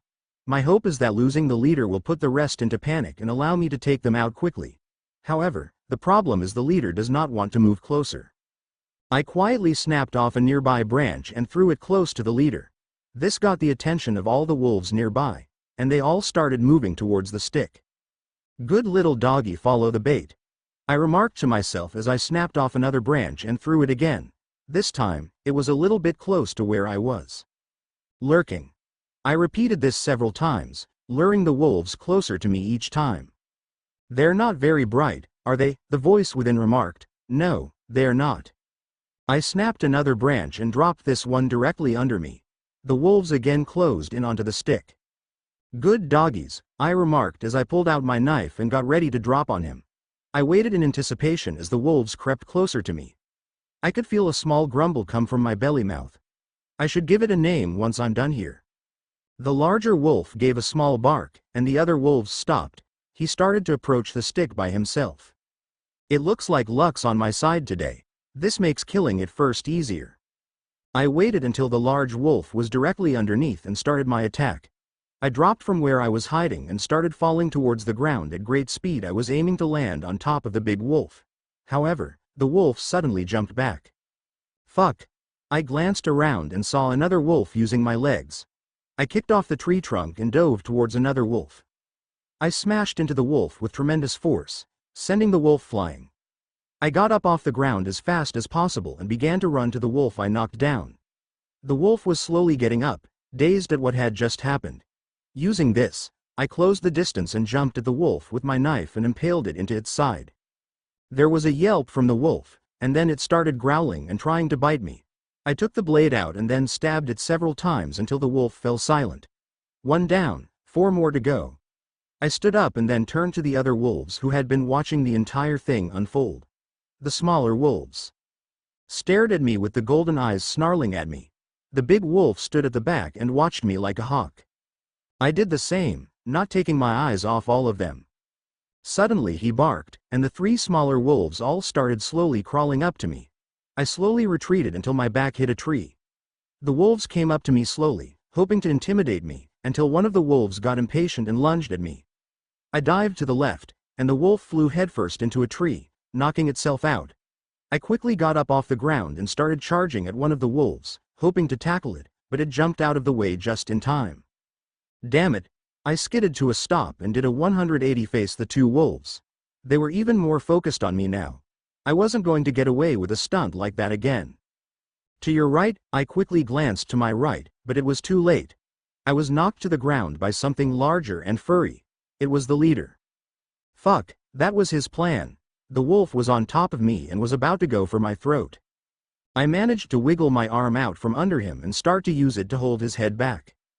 Whilst I held him back with my free hand, my belly maw opened, and a purple tongue shot out through my clothes. It proceeded to wrap itself around the wolf and lift it up off me. The wolf tried to fight against the tongue, but it kept wrapping itself around the wolf. Getting tighter and tighter, the tongue moved up and started wrapping itself around the neck of the wolf. The large wolf started kicking and fighting harder, but it was pointless. The tongue started tightening more and more around its neck until snap, all movement stopped from the wolf. The tongue began to unravel itself, causing the corpse to drop to the ground with a lifeless thud. I got up and started looking for the other wolves, but they must have run away at some point. It was probably when their leader started to lose. Well, that was a complete utter disappointment. What do you mean? I killed the big guy. Yeah, you did, but you almost got your ass handed to you by a bunch of wolves, not smart ones either. That was probably the most embarrassing thing I've watched. I don't know whether to laugh or cry. Oh yeah, and what would you have done? What would I have done? The voice within pushed my conscience out of the way and took over my body. This is what I would have done. The voice within then bolted through the woods at superhuman speed, jumping over any and all hidden obstacles. Do you know what your problem is? She remarked as she turned sharply to the right and could see 3 wolves running in the distance, and the voice within started giving chase. Your problem is that you still think and fight like a human. The voice within jumped forward at incredible speed and landed in front of the wolves, causing them all to grind to halt. The voice within suddenly dashed in front of one of the wolves and then delivered a devastating kick to the wolf's side, causing it to fly into a tree. There was a loud crash, and then the wolf fell to the ground, lifeless. Suddenly a long PRPLE tongue shot out at another wolf and quickly wrapped itself around the wolf. The wolf, not wanting to end up like its leader, fought with all its life, but the tongue didn't care. It lifted the wolf high into the sky and then brought it back to the ground with incredible force. It died as soon as it hit the ground. The voice within turned to the last wolf. I didn't think a wolf could shiver out of pure fear, but the voice within proved that they could. The last wolf was petrified. It shivered on the spot as it just saw its friend get killed without mercy. The voice within lunged at the wolf and grabbed it by the neck with one hand, and lifted it into the air. The wolf whimpered as it glanced at us, but the voice within didn't care. With a single squeeze of her hand, the wolf went limp. She let go of its neck and let it drop to the ground. Adson, you have to get it into your head quickly that you are not human anymore and that you are much stronger than you are. What I did here, you are just as capable of as I am. But if you continue to think and fight like a human, you will never get stronger, the voice within remarked as she slowly faded away and I took control of my own body. Chapter 12. Aftermath. Sorry for the late chapter. I've had a pretty shitty week and I've been just pissed off to write. Anyway, enough about me. Here are 1.1k words for you to read. Enjoy. Song recommendation. Out of Sight by Run the Jewels. As I was walking back to the corpse of the leader, I was thinking about what the voice within had told me. She was correct. I handled that poorly. I struggled to kill just one wolf whilst the voice within was able to dispatch with 3 wolves without even breaking a sweat. I scrunched my fist into a ball. Damn it, I won't let it play out like that again. I'm sorry. I'm sorry, I stopped walking. What do you have to be sorry for? About how I spoke to you earlier. Oh, that. Don't be. You were right about everything. What I did almost got us both killed. In fact, I'm glad you told me like it is. I prefer it that way, and don't you ever feel like you can't be straight with me, okay? But, I was mean to you. And I took over your body without asking. No buts, okay. Me and you are stuck together now, and if we want to survive in this world, we have to be completely honest with each other. If I'm doing something wrong, do tell me, okay? Alright. Good. Now where is this wolf? It's to your left. Thank you. After walking for some time, I arrived at the corpse of the leader of the wolves. I knelt to the ground and put my hand on the corpse. Nice, still warm. Enjoy the meal. Oh, I will. I opened my mouth and dove straight into the wolf. My mouth was immediately filled with fur and blood. I lifted my head up and spat out the fur, and dove back into the opening I made to finally take my first bite of wolf meat. My razor-sharp teeth went through the meat with ease. I ripped a chunk out of the wolf and started chewing it. It's really tough and has pretty much no flavor to it. It's very boring, especially compared to human meat. There isn't much that compares to human, but if I had to name one, it would have to be dragon meat. The juiciness and the richness is out of this world. We have to go dragon hunting sometime. Hunting dragons? You're joking. I do not joke about dragon meat. That stuff is worth all the effort. If you say so, I remarked as I started tearing my way through the wolf. The more of the wolf I ate, the more of the animal I understood. I was getting flashes of information going through my head of how its fur kept it warm, and what made its nose and hearing so good. The voice within, what is this I'm seeing? Oh, it started. This is another ability of yours. If I had to explain it simply, I would call it an ability steal. As you have noticed in your head, you have a gallery of sorts filled with all the people you ate. Yes. Well, that gallery also expands to animals as well.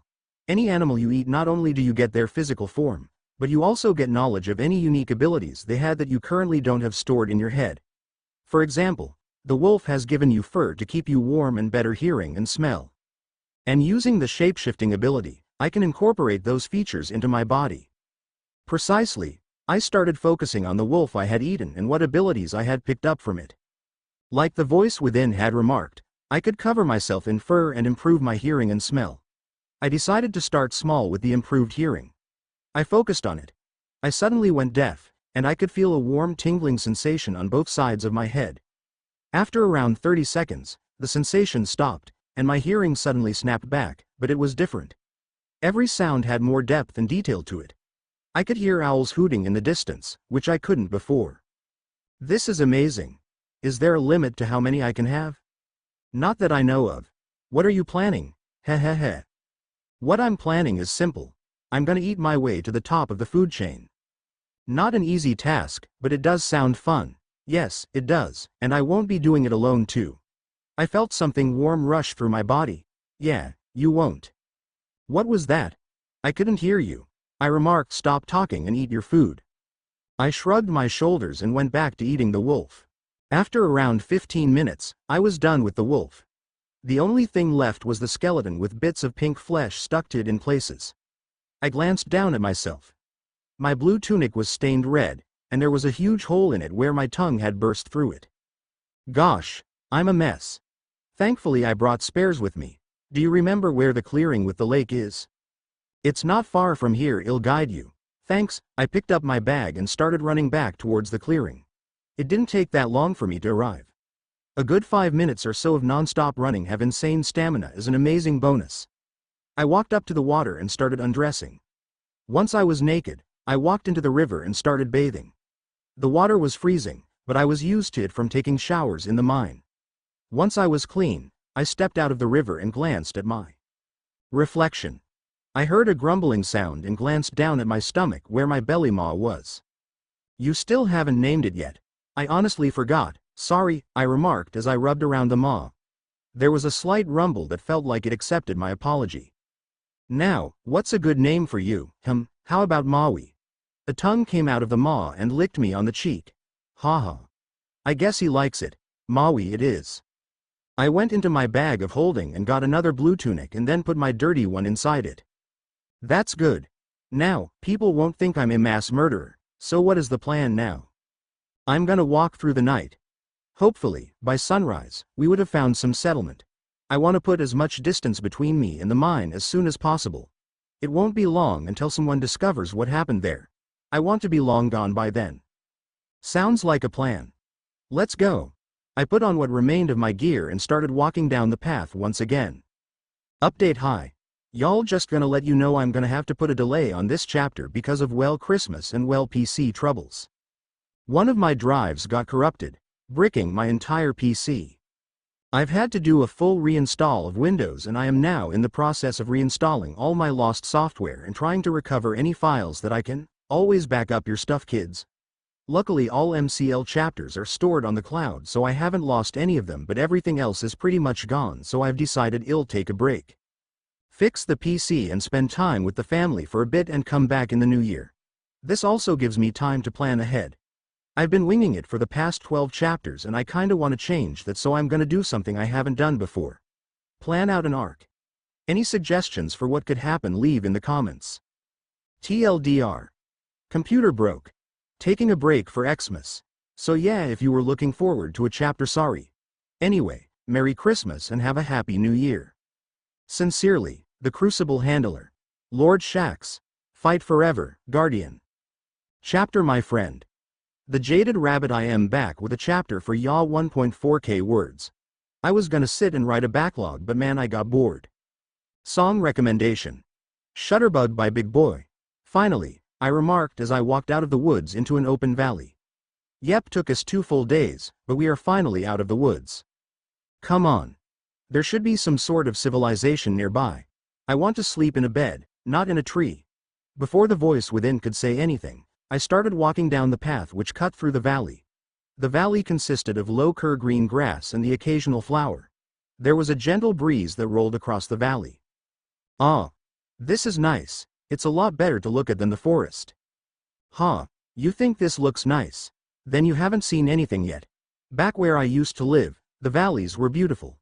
Amazing white cliffs circled the valley, beautiful emerald green grass and an amazing cloudless sky. It was gorgeous. It was home. I felt a single tear roll down my face. I quickly brought my arm up and wiped it. The voice within: you all right? Yeah, I'm fine. Just a little homesick is all. Where did you live anyway? It was a kingdom up north. I can't remember the name, and it doesn't matter anyway. The kingdom was falling apart when I was put in the pyramid. I wouldn't be surprised if everything about has been forgotten. Okay then. I'll tell you what. We will go up north and visit your home. I don't believe everything is gone. There must be something at least. You don't nay, nope, not changing my mind. We're going, and besides, it sounds like you need closure. You're not budging on this, are you? Nope. Sigh, fine. I guess it wouldn't be too bad if I went home. That's the spirit. Now let's get a move on. I continued walking for several hours until nightfall, until finally, we saw some light in the distance. I ran a bit closer to the light, and the light started to separate out into smaller lights. Is that? I don't know, and I don't care. I want to see civilization. Run to it. Wait, give me a minute. I reached into my bag of holding and took out a few copper and silver coins. And the dirty blue tunic. I found a clean patch on the tunic and tore it from the rest, and wrapped it around my mouth like a cover. It will do for now. I don't want to give the game away too soon. I put the rest of the tunic back into the bag and started running towards the light. It took me around 30 minutes to run to the lights, but I now stood at the gates of what turned out to be a village. A big stocky man stood at the entrance of the gates. Are you just going to gawk at the gate, lass, or are you gonna come in? I snapped out of my trance and walked to the entrance. Sorry, my mind was elsewhere. It's alright, lass. Anyway, what brings you to this old village? Just here to get a night's sleep. Adventurer. Are you, lass? I would call myself a wanderer. A wanderer, are you? Never heard of that job, lass. What are ye hiding? The guard remarked with a stern look and put his hand on his sword. I got ready for a fight, but then the guard burst into laughter. Ha ha ha, I'm sorry, lass, I'm just messing with ya. You need to have a laugh once in a while whilst doing this job. I relaxed and got out of my fighting pose. You had me there. I wondered I was going to have a fight on my hands. Oh, it's fine, lass. As long as you don't cause any trouble, I have no qualms with ya. Anyway, let me stop wasting ya time. Do you have a guild card? Guild card? Wow, you really aren't from around here, are you, lass? I gave a nervous laugh. Well, a guild card is a form of identification for certain guilds. For example, we have a merchant guild and an adventure guild in this town. The cards allow you to do business with the merchant guild and take requests from the adventure guild. It also works as a way of identifying yourself. Anyway, seeing as you don't have a guild card, you have to pay a toll of 50 silver coins for entry. We will keep it until you have some form of id.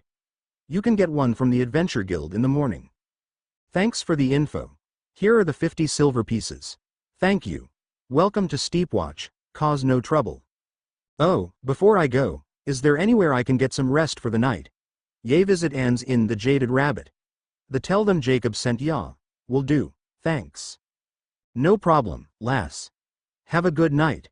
I walked through the gate and into the village. There was a cobbled path winding through the village.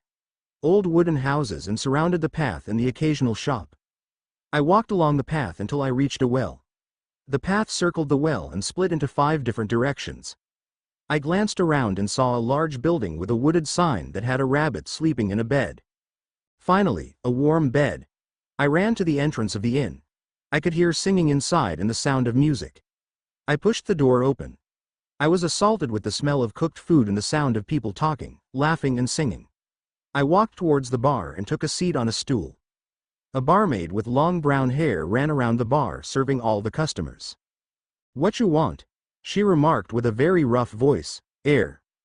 Spit it out. I'm busy. I need a room for a couple of days. How much is a couple? 3 days or so. That will be 75 silver, breakfast is included. I gave her the coins, and she put them in the register. She then took a key from below the bar and handed it to me. Room number 7 on the 2nd floor. She then took off and started serving the other patrons. Excuse me. The barmaid snapped towards me with a frustrated look on her face. What? Do the rooms have a shower? What kind of second-rate inn do you think this is? Of course, they have a shower. Now, if you're done with asking me stupid questions, stop wasting my time. Not wanting to get on her bad side anymore, I left and started to head to my room. I wormed my way through the mass of people. I was making good progress until a drunk man wrapped his arm around my shoulder. Tear beautiful. Wanna go upstairs for some fun time? No, thank you. Oh come on, how much? His hand started to move down towards my breasts.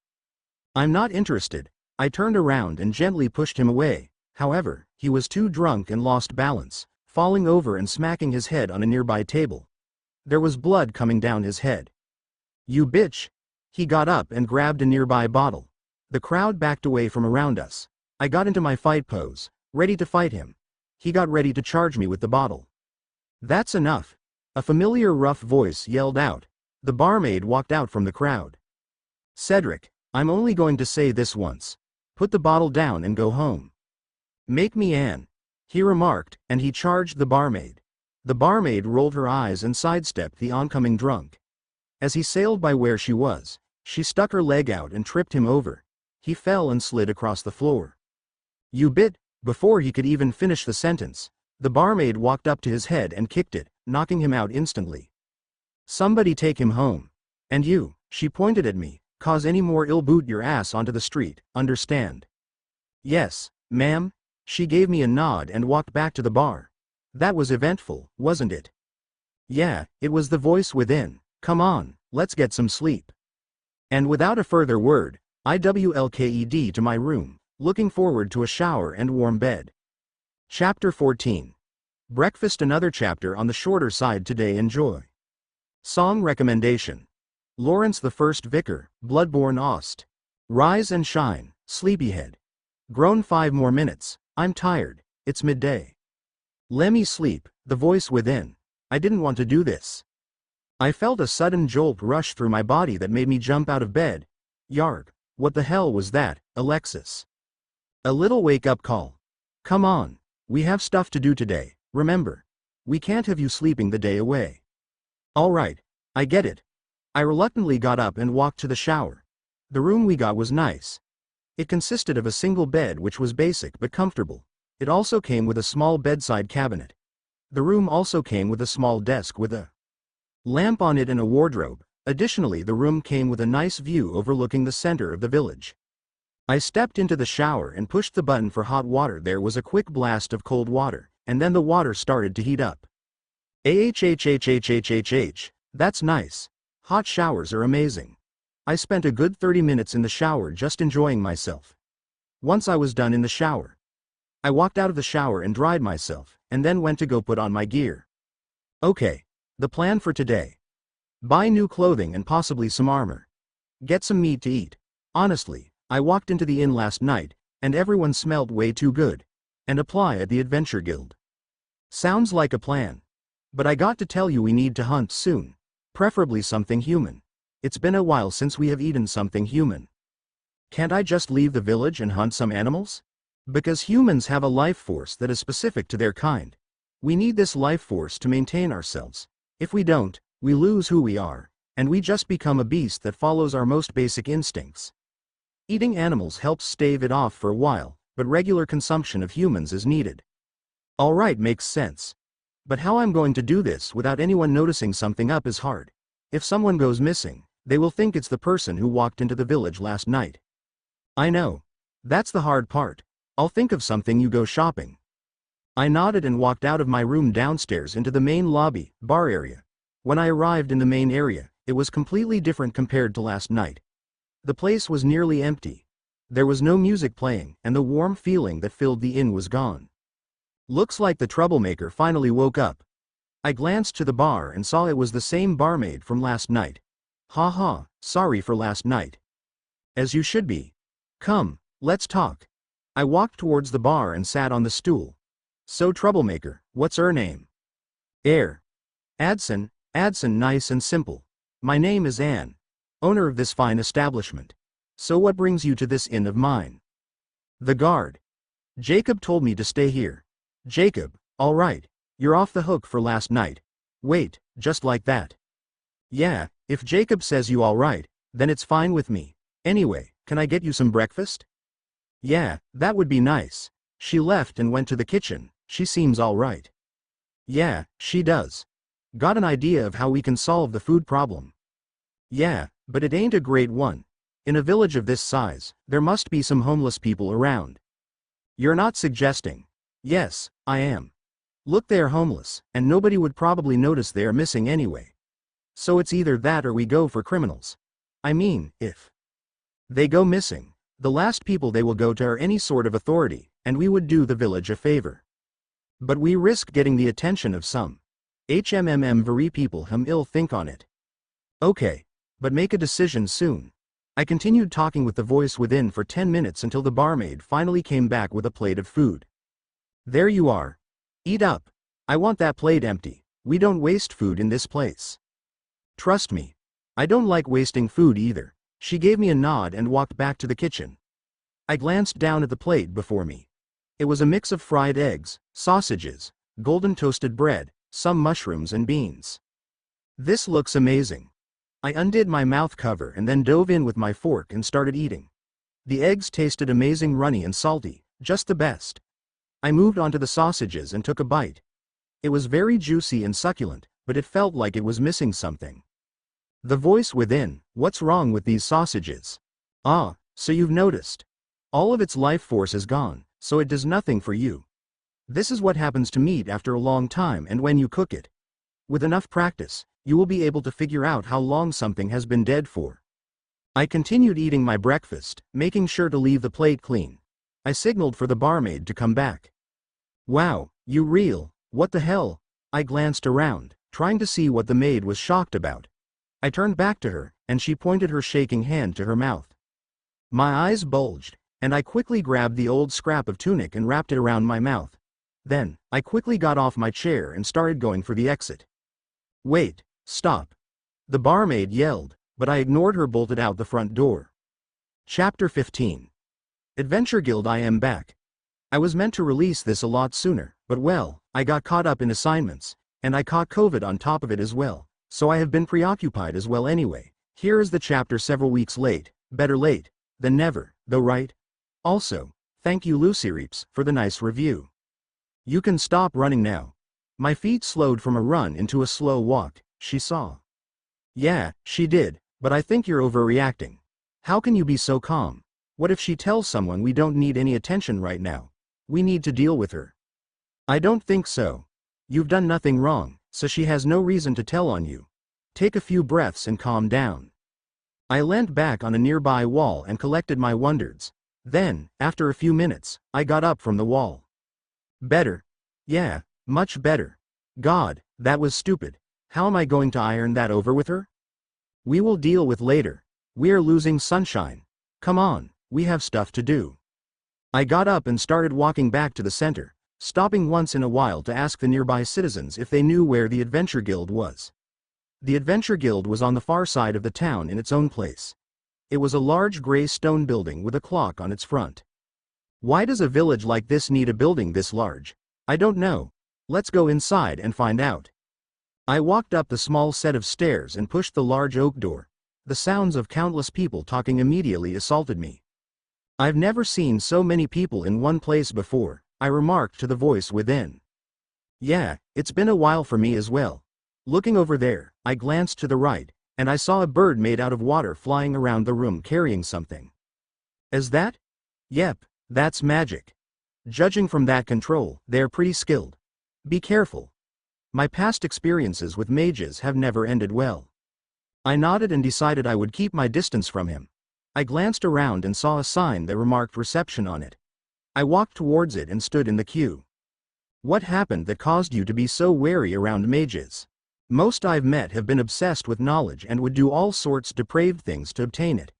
Because of my unique abilities, they were obsessed with me and understanding how my body works. Why? If I had to guess why they wanted it, it would be to harness my abilities for their own personal gain, but I'm not 100% sure. I feel like there was something else, but I never found out what it was. Damn, I was curious to see some magic up close. Don't let it discourage you. It has been a few years since I last saw a mage. Maybe they have changed, but it would be best for both of us for you to keep me and your abilities a secret. All right. I stood in the queue for what felt like hours until I finally reached the receptionist's desk. Hi, sorry for the long wait. I'm Charlie. How can I help you today? The receptionist remarked with a wide smile on her face. It's fine, really. I was wondering, is it possible for me to apply for the Adventure Guild? So you want to join the guild? No problem, I can handle that for you. Give me a minute. She stepped away from her desk and disappeared around the corner. A few minutes later, she came back with a pen and a document. Sorry for the wait. We are quite busy today. I usually don't handle these, but seeing how you waited so long, it would be unfair to send you somewhere else. She put the document on the table and gave me the pen. Please fill in the relevant information and give it back to me. I did so and gave her back the document. All right. Name Adson, female, born on the 18th of March, and you are Beastkin, correct? That is correct. Great. One moment. And she disappeared around the corner. Adson, your birthday is very soon, isn't it? The voice within chimed in. Yep, I've honestly never had a proper celebration before. Is that so? Interesting. What are you planning? You will see. The receptionist came back holding a green card and gave it to me. This is a provisional card. Before making you an official member, we need to assess your physical and mental ability to see if you qualify to join us officially. Come back tomorrow in the morning before 8 p.m. It's on a first come, first serve. The earlier you arrive, the faster you can become a member. Is there anything you need me to explain? No, that is all. Thank you. I left the receptionist and the Adventure Guild. When I stepped outside, the sun was starting to set. We were in there a long time where we. Damn, all the stores are all closed. Next time, don't sleep too long, and we might have time to have a look around. I grunted in return and made my way back to the Jaded Rabbit. I stood in front of the inn with my hand on the door. Do you plan on sleeping on the streets tonight? No? Then stop worrying and go in. But what if she? But nothing. Go. I suddenly felt my legs moving forward, and my body made it through the door. The inn was filled with patrons, just like the day before. Please stop doing that. Sorry, but you have to face this. Trust me, it will be good for you.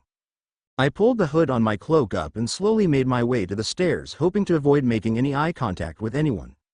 I made my way to the stairs, took my hood down, walked to my room, and entered it.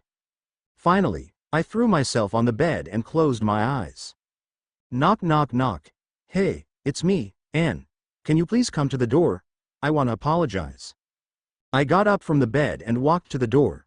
I glanced through the peephole and saw Anne. She was wearing her usual barmaid outfit. Crap, what do I do? Just open the door, the voice within remarked. Please let me in. I just want to talk. I steeled myself and opened the door. Anne stood there with a surprised expression on her face. She probably didn't expect me to open the door. Do you want to come in and talk? I pointed towards the bed. Yeah, thanks. Anne walked in and sat on the bed whilst I grabbed a chair from the desk and sat on it. I just want to apologize for this morning. The way I reacted was unprofessional, and it was unkind. No, it's fine. Really, I kind of overreacted. Even so, I shouldn't have reacted that way. It was very shocking. You know the. She pointed at her mouth. It's fine. Really, I try to keep it hidden. I kind of got too comfortable. A sad expression briefly waved across her face. I'm sorry I made you feel uncomfortable here. We both sat in silence, not sure how to continue the conversation. Damn it, this is so awkward, I have to do something. I got up and walked towards Anne and stuck my hand out to her. Let's start again from the start. My name is Adson. She glanced at my hand briefly and smiled. The name's Anne, owner of the Jaded Rabbit. She took my hand and shook it firmly. Anne glanced at her wrist, and her eyes widened. I have to go. If I don't go back, things will get a bit out of hand down there. If you have time, you want to talk later. Yeah, sure. She gave me a wide smile and left. Oh look, you made a friend. Shut up, the voice within. I jumped into bed to put the whole thing behind me. Chapter 16. Midnight snack. I wondered, it had been a while since we had a dark chapter, so here. Sorry for the crap time frame between releases, I'm trying. But y'all know real life shiz anyway, enjoy. My eyes shot open to the inky black darkness of my room. I felt different. I couldn't describe it. I felt more alert, more hungry. Quote ARGH. I doubled over in pain. My stomach hurt in a way I couldn't describe, even worse than when I was stuck in prison. A voice I didn't recognize remarked something, but I couldn't make it out. KILL. Stop, it hurts. What are you saying? FED. I fell out of my bed and started crawling towards the window.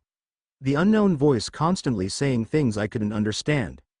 Need to get to the window. Need fresh air. I don't know how long I was crawling for, but it felt like an eternity, but I finally made it using the ledge.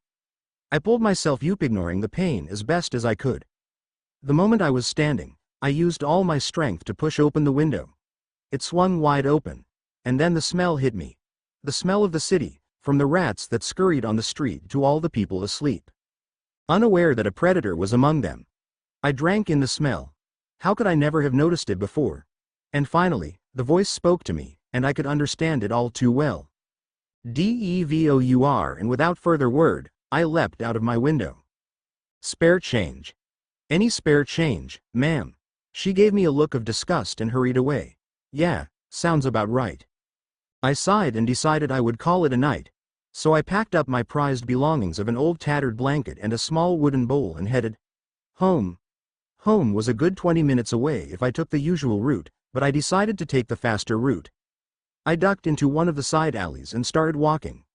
I walked down the alley for a few minutes until I felt something behind me. I glanced behind me to see if anyone was there. Nothing. Just the wind is all. Settle your nerves, old man, I told myself as I turned back around to continue walking. Growl! I stopped dead in my tracks. There was something behind me. I could feel it.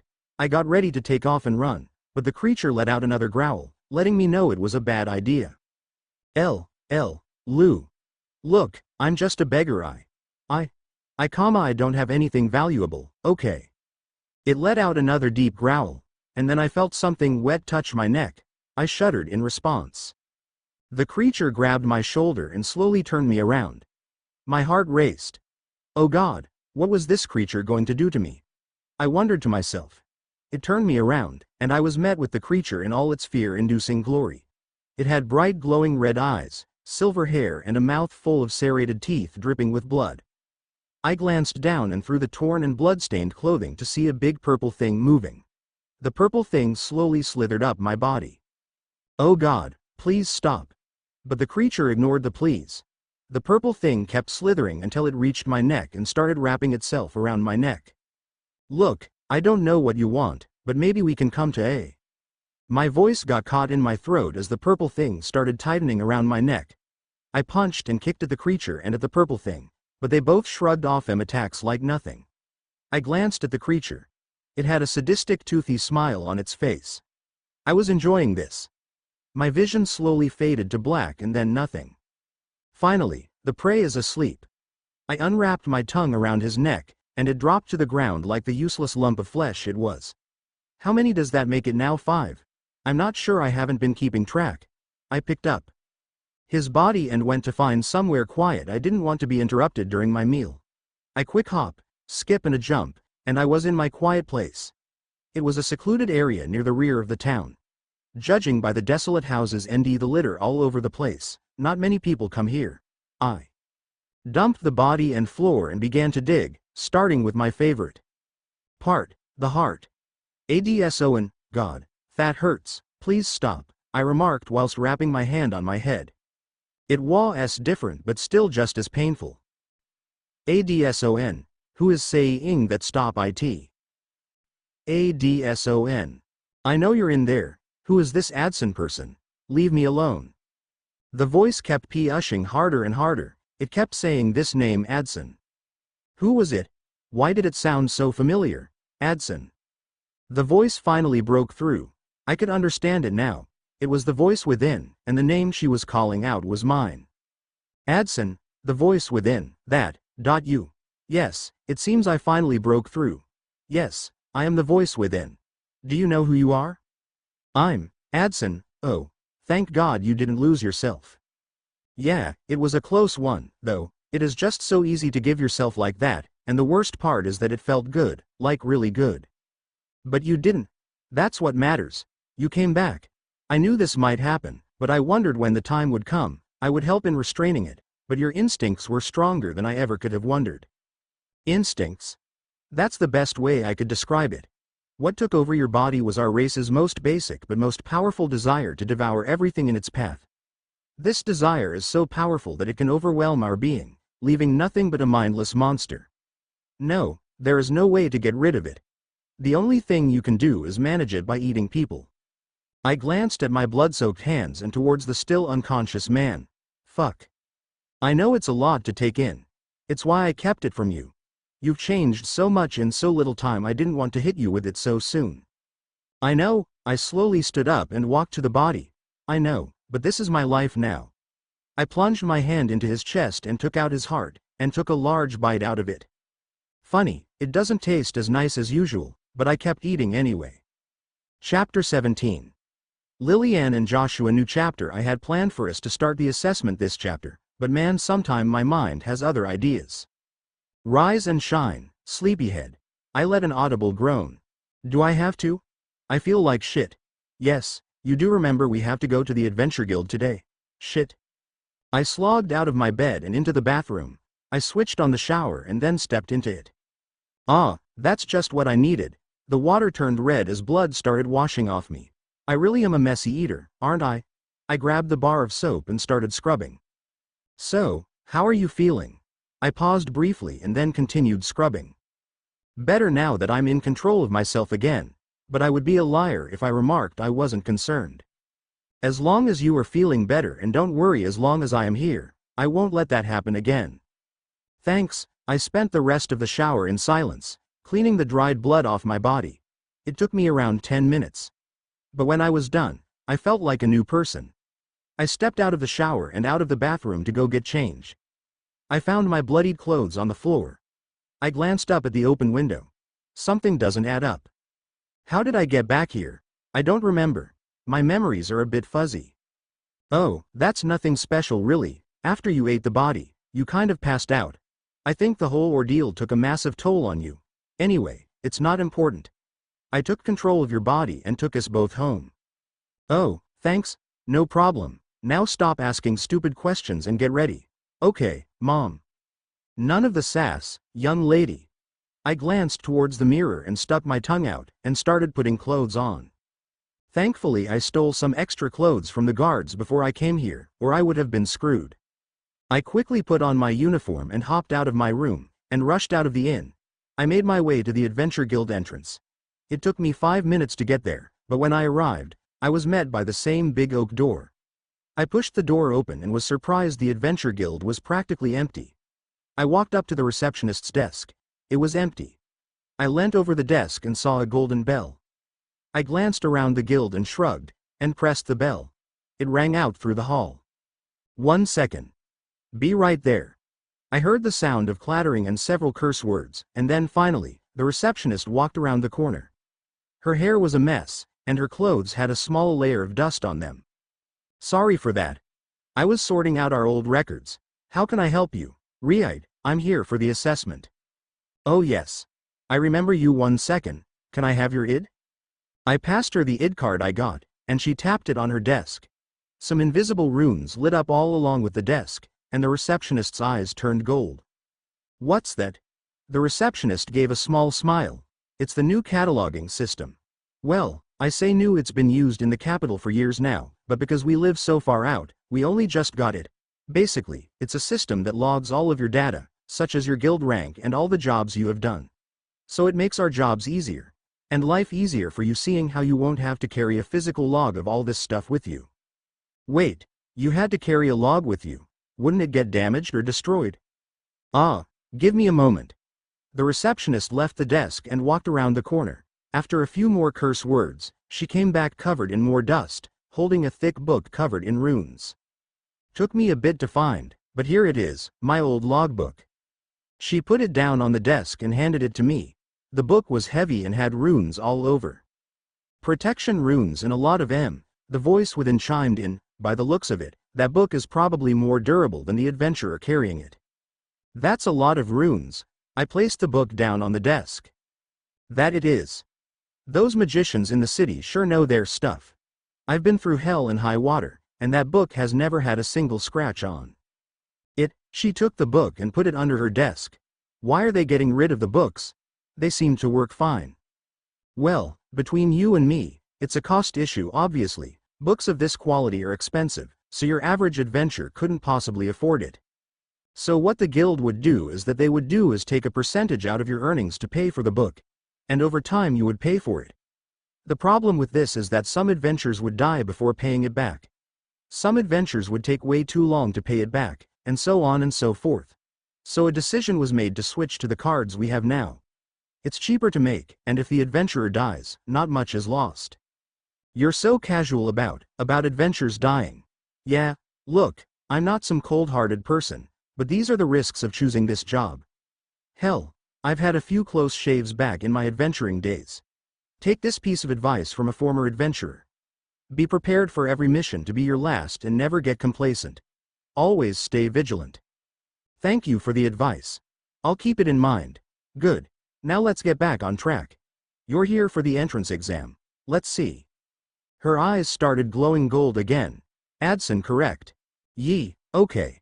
It'll just let the system know you've arrived and done. Her eyes stopped glowing, and she handed me back my guild card. I'll walk you to the assessment area, seeing how you are new. Thank you. She came out from behind her desk and started walking toward the rear of the building. I followed behind her. We weaved through different passageways and corridors until we finally reached a massive steel door.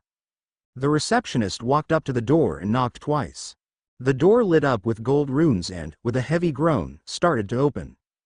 The doors swung open to reveal a sand-filled area decorated with weapons and shields with a man and a woman talking to each other in the middle. The man was short and stocky but carried a large bastard sword. He was wearing armor covered in runes and battle marks. The woman was tall and lean with purple hair. She also had a glowing white rapier on her hip. She wore a white and black robe that seemed to glow white towards the edges. They both turned to face us. "Evie, what are you doing here and who is she?" the man remarked. "Her name is Adson. She is here for assessment." We walked closer towards them.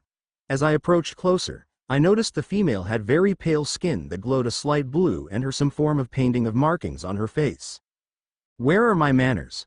I'm Joshua, the resident swordsman," he remarked, puffing his chest with pride.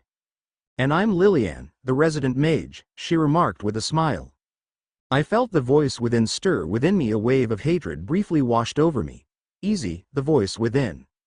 "Sorry, I just really hate mages. Nothing good comes from dealing with them.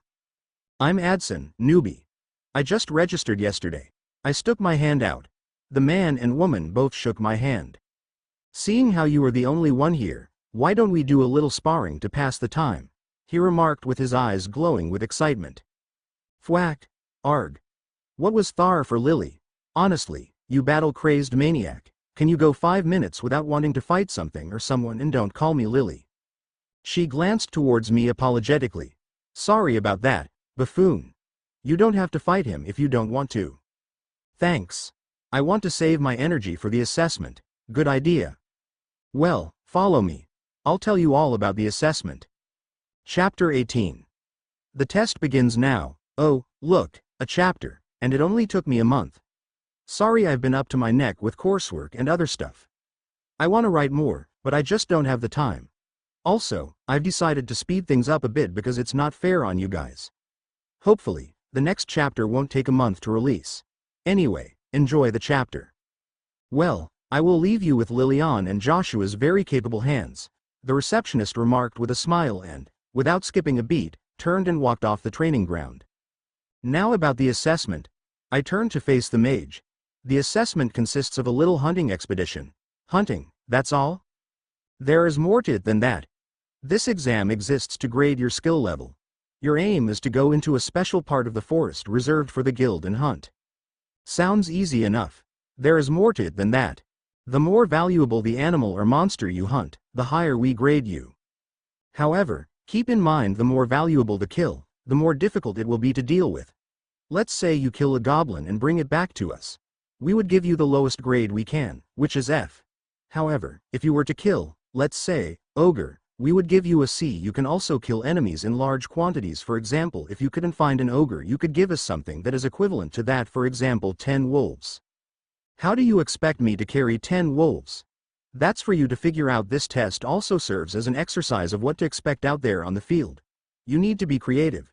You won't always have the tools you need all the time.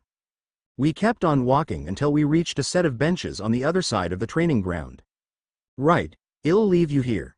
It would be best to use the time to think of a strategy for the examination. Everyone else should be arriving in 30 minutes or so. And without a further word, she left.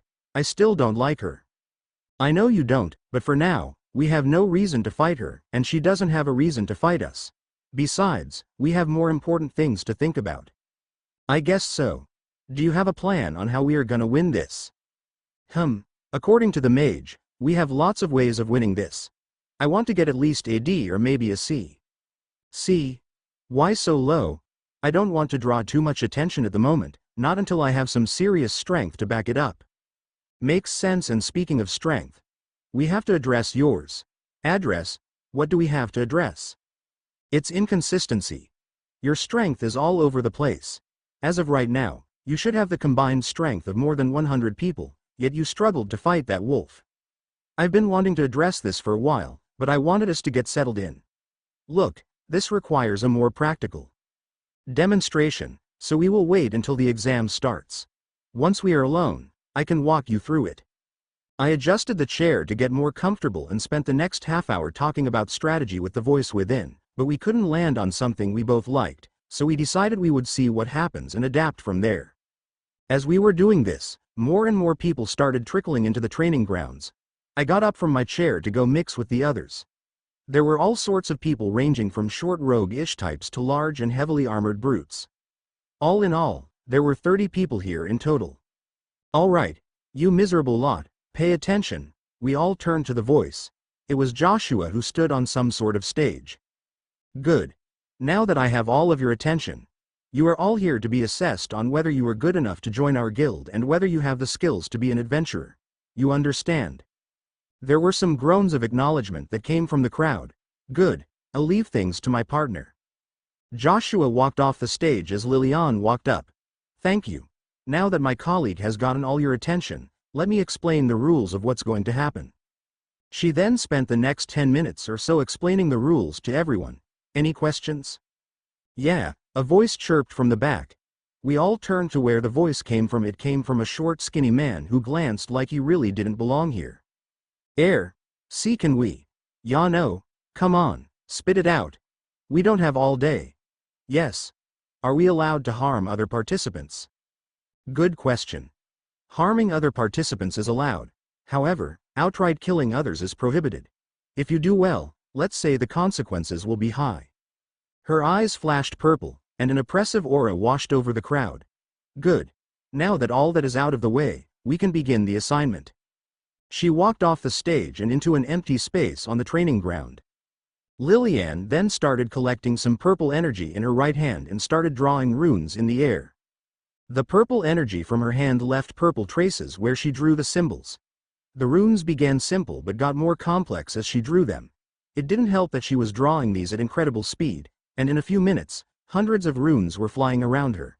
She took a step back, and she mumbled some words. The runes suddenly smashed together and formed a small purple whirling mass. Phew. That's very tiring. Now I'm sure most of you know what this is.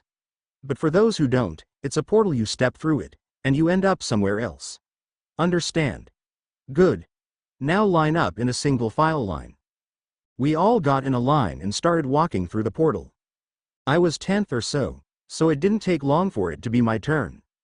I arrived at the portal, and I turned to look at Lilian. She gave me a thumbs up. I took a deep breath and walked through. My eyes were suddenly assaulted with a wash of purple and blue as I felt my body get stretched and turned upside down, and as soon as it started, it stopped, and I found myself in an empty clearing in the woods. I dropped to my knees and threw up. It was a dark red color with chunks of pink in it. I hope nobody examines this too closely. I glanced up and saw several people in the same situation as me. It's nice to know I'm not the only one suffering. First time. I glanced up towards where the voice was coming from. It was a man who had messy brown hair and a what glanced like a sword on their back, and I nodded my head. Yeah, you are K. Yeah, I can tell the first time is always the worst. Trust me, it never gets better. I find taking deep breaths helps reduce the sickness feeling. Here. He passed me a large brown gourd. I shook my head. No, it'll be fine, I remarked as I stood. It's not that I wasn't thirsty, but I'm not going to take some drink from a stranger. Well, your loss, as he took off the cap and drank from it. Where's my manners? The name's Adrian, he remarked as he stuck out his hand. I got up and steadied myself a bit before taking his hand and shaking it. Adson. Adson, nice name. Thanks. So, where you from, Adson? Judging from your appearance, you're not from around these parts. Is it that obvious? I'm just a traveler. A traveler. Where have you? All right, you lot. Get your crap together with the test. Start in 2 minutes, Lilian yelled. Adrian glanced at me. I guess we can continue this conversation later, maybe over a drink. If you want to, of course. We will see how I feel after the test. Sure, no problem, he remarked with a smile as he turned and walked away. Looks like someone has a thing for you. Shut up, the voice with an, imagine it. The two of you together in a small house somewhere with 2 key. Ouch. I sent a mental flick toward the voice with an, you're no fun, she pouted. I ignored her and went to meet up with the rest. The test is starting as soon as I can say you can go. You will have 2 hours, you understand? Yes, we all remarked as one. Good. The test starts now. Chapter 19. Power. Oh, look, a new chapter, and it didn't take me a month this time. Most of this chapter is dedicated to fixing an inconsistency that I made. I mentioned it last chapter briefly, I'll explain more at the end. The test begins now. I bolted off in a random direction, hoping to put as much distance from me and this place as possible. Try and find a place where we can be alone. We need privacy for this. I want to sort your strength out before we enter any sort of combat. I nodded in response and started running. I was glad I had my enhanced stamina. I was able to run at full speed for a good 15 minutes. We can stop here. I slowly ground to a halt amongst a group of trees. I think we are far enough now. Wait, let me check. I stopped and focused. I started combing through my internal catalog. There, I focused on them, and I felt an odd sensation on top of my head, and then my hearing briefly disappeared, only for it to suddenly come back with increased fidelity. I put my hands to the top of my head, and yep, they were there. I definitely had wolf ears. I listened carefully for anything that sounded out of place. I think the coast is clear. Wow, I can't get over the fact I can grow wolf ears like that. You can experiment with more appendages later, but we have something more important to deal with right now. Yeah, my strength. We need you to take control of it, because having emotions rule your strength is bad for us. I understand. What do you need me to do? You need to understand what's going on first. In your body, you have a well of mass. Mass? Yeah.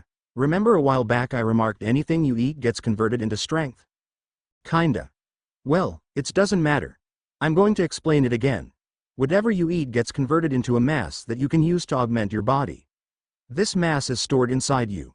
As of now, you've been subconsciously drawing on that mass in your anger. Well, that changes now. You're going to learn how to draw on that mass yourself. So when I shapeshift, does that use mass? For smaller stuff like the ears, no, it won't. But if you wanted to generate something large, let's say dragon wings, you will draw upon that mass. Makes sense. So how do I draw in this mass? That's for you to figure out. All I can give you is the theory because I've never had this problem. You forget you weren't born with these abilities like me. You were given them. You don't have the instinctual knowledge that I have. If I were to suggest how you start, I would suggest meditating. I decided to sit down and cross my legs and close my eyes. I tried to focus on something. Honestly, I had no idea what I was supposed to do here. I sat and meditated for what felt like ages. Bah, this is too hard. The voice within, can you give me some more ad? I opened my eyes to find myself in a familiar nothingness. It's been a while since I was last here.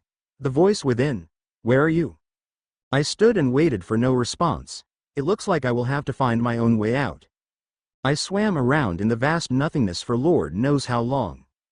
Wait, does time even exist here? I pushed that worrying wonder to the side and focused on the problem at hand. The voice within mentioned a well of mass, so am I looking for a hole, maybe? I glanced around, trying to find something, but there was only nothing. Wait, nothing could it be? I focused on the nothingness inside of me, and I could feel it move. It was hard to describe, but I just knew it was flowing somewhere. I focused on where it was flowing and started swimming as fast as I could until I saw it. It was like the voice within remarked. It was a well to be precise, it was a hole where all the nothingness was flowing into. I got as close as I could, but something told me it would be very bad if I fell in there. But one thing I knew was that this was it. Now, what do I do? I'm at the well. How do I draw mass from this? I mean, could it be as simple as... I stuck my hand out above the hole. Nothing happened. Of course not. Why would it be that easy? I paced around the hole, thinking about how I could get my mass from this hole. Arghh, this is so frustrating. It's my body. My rules. It should just give me the strength. Suddenly a small amount of black goo came up from the hole, only for it to suddenly fall back into the hole. Okay, so that was something. My guess is that was the mass the voice within was talking about, but what did I do to summon it?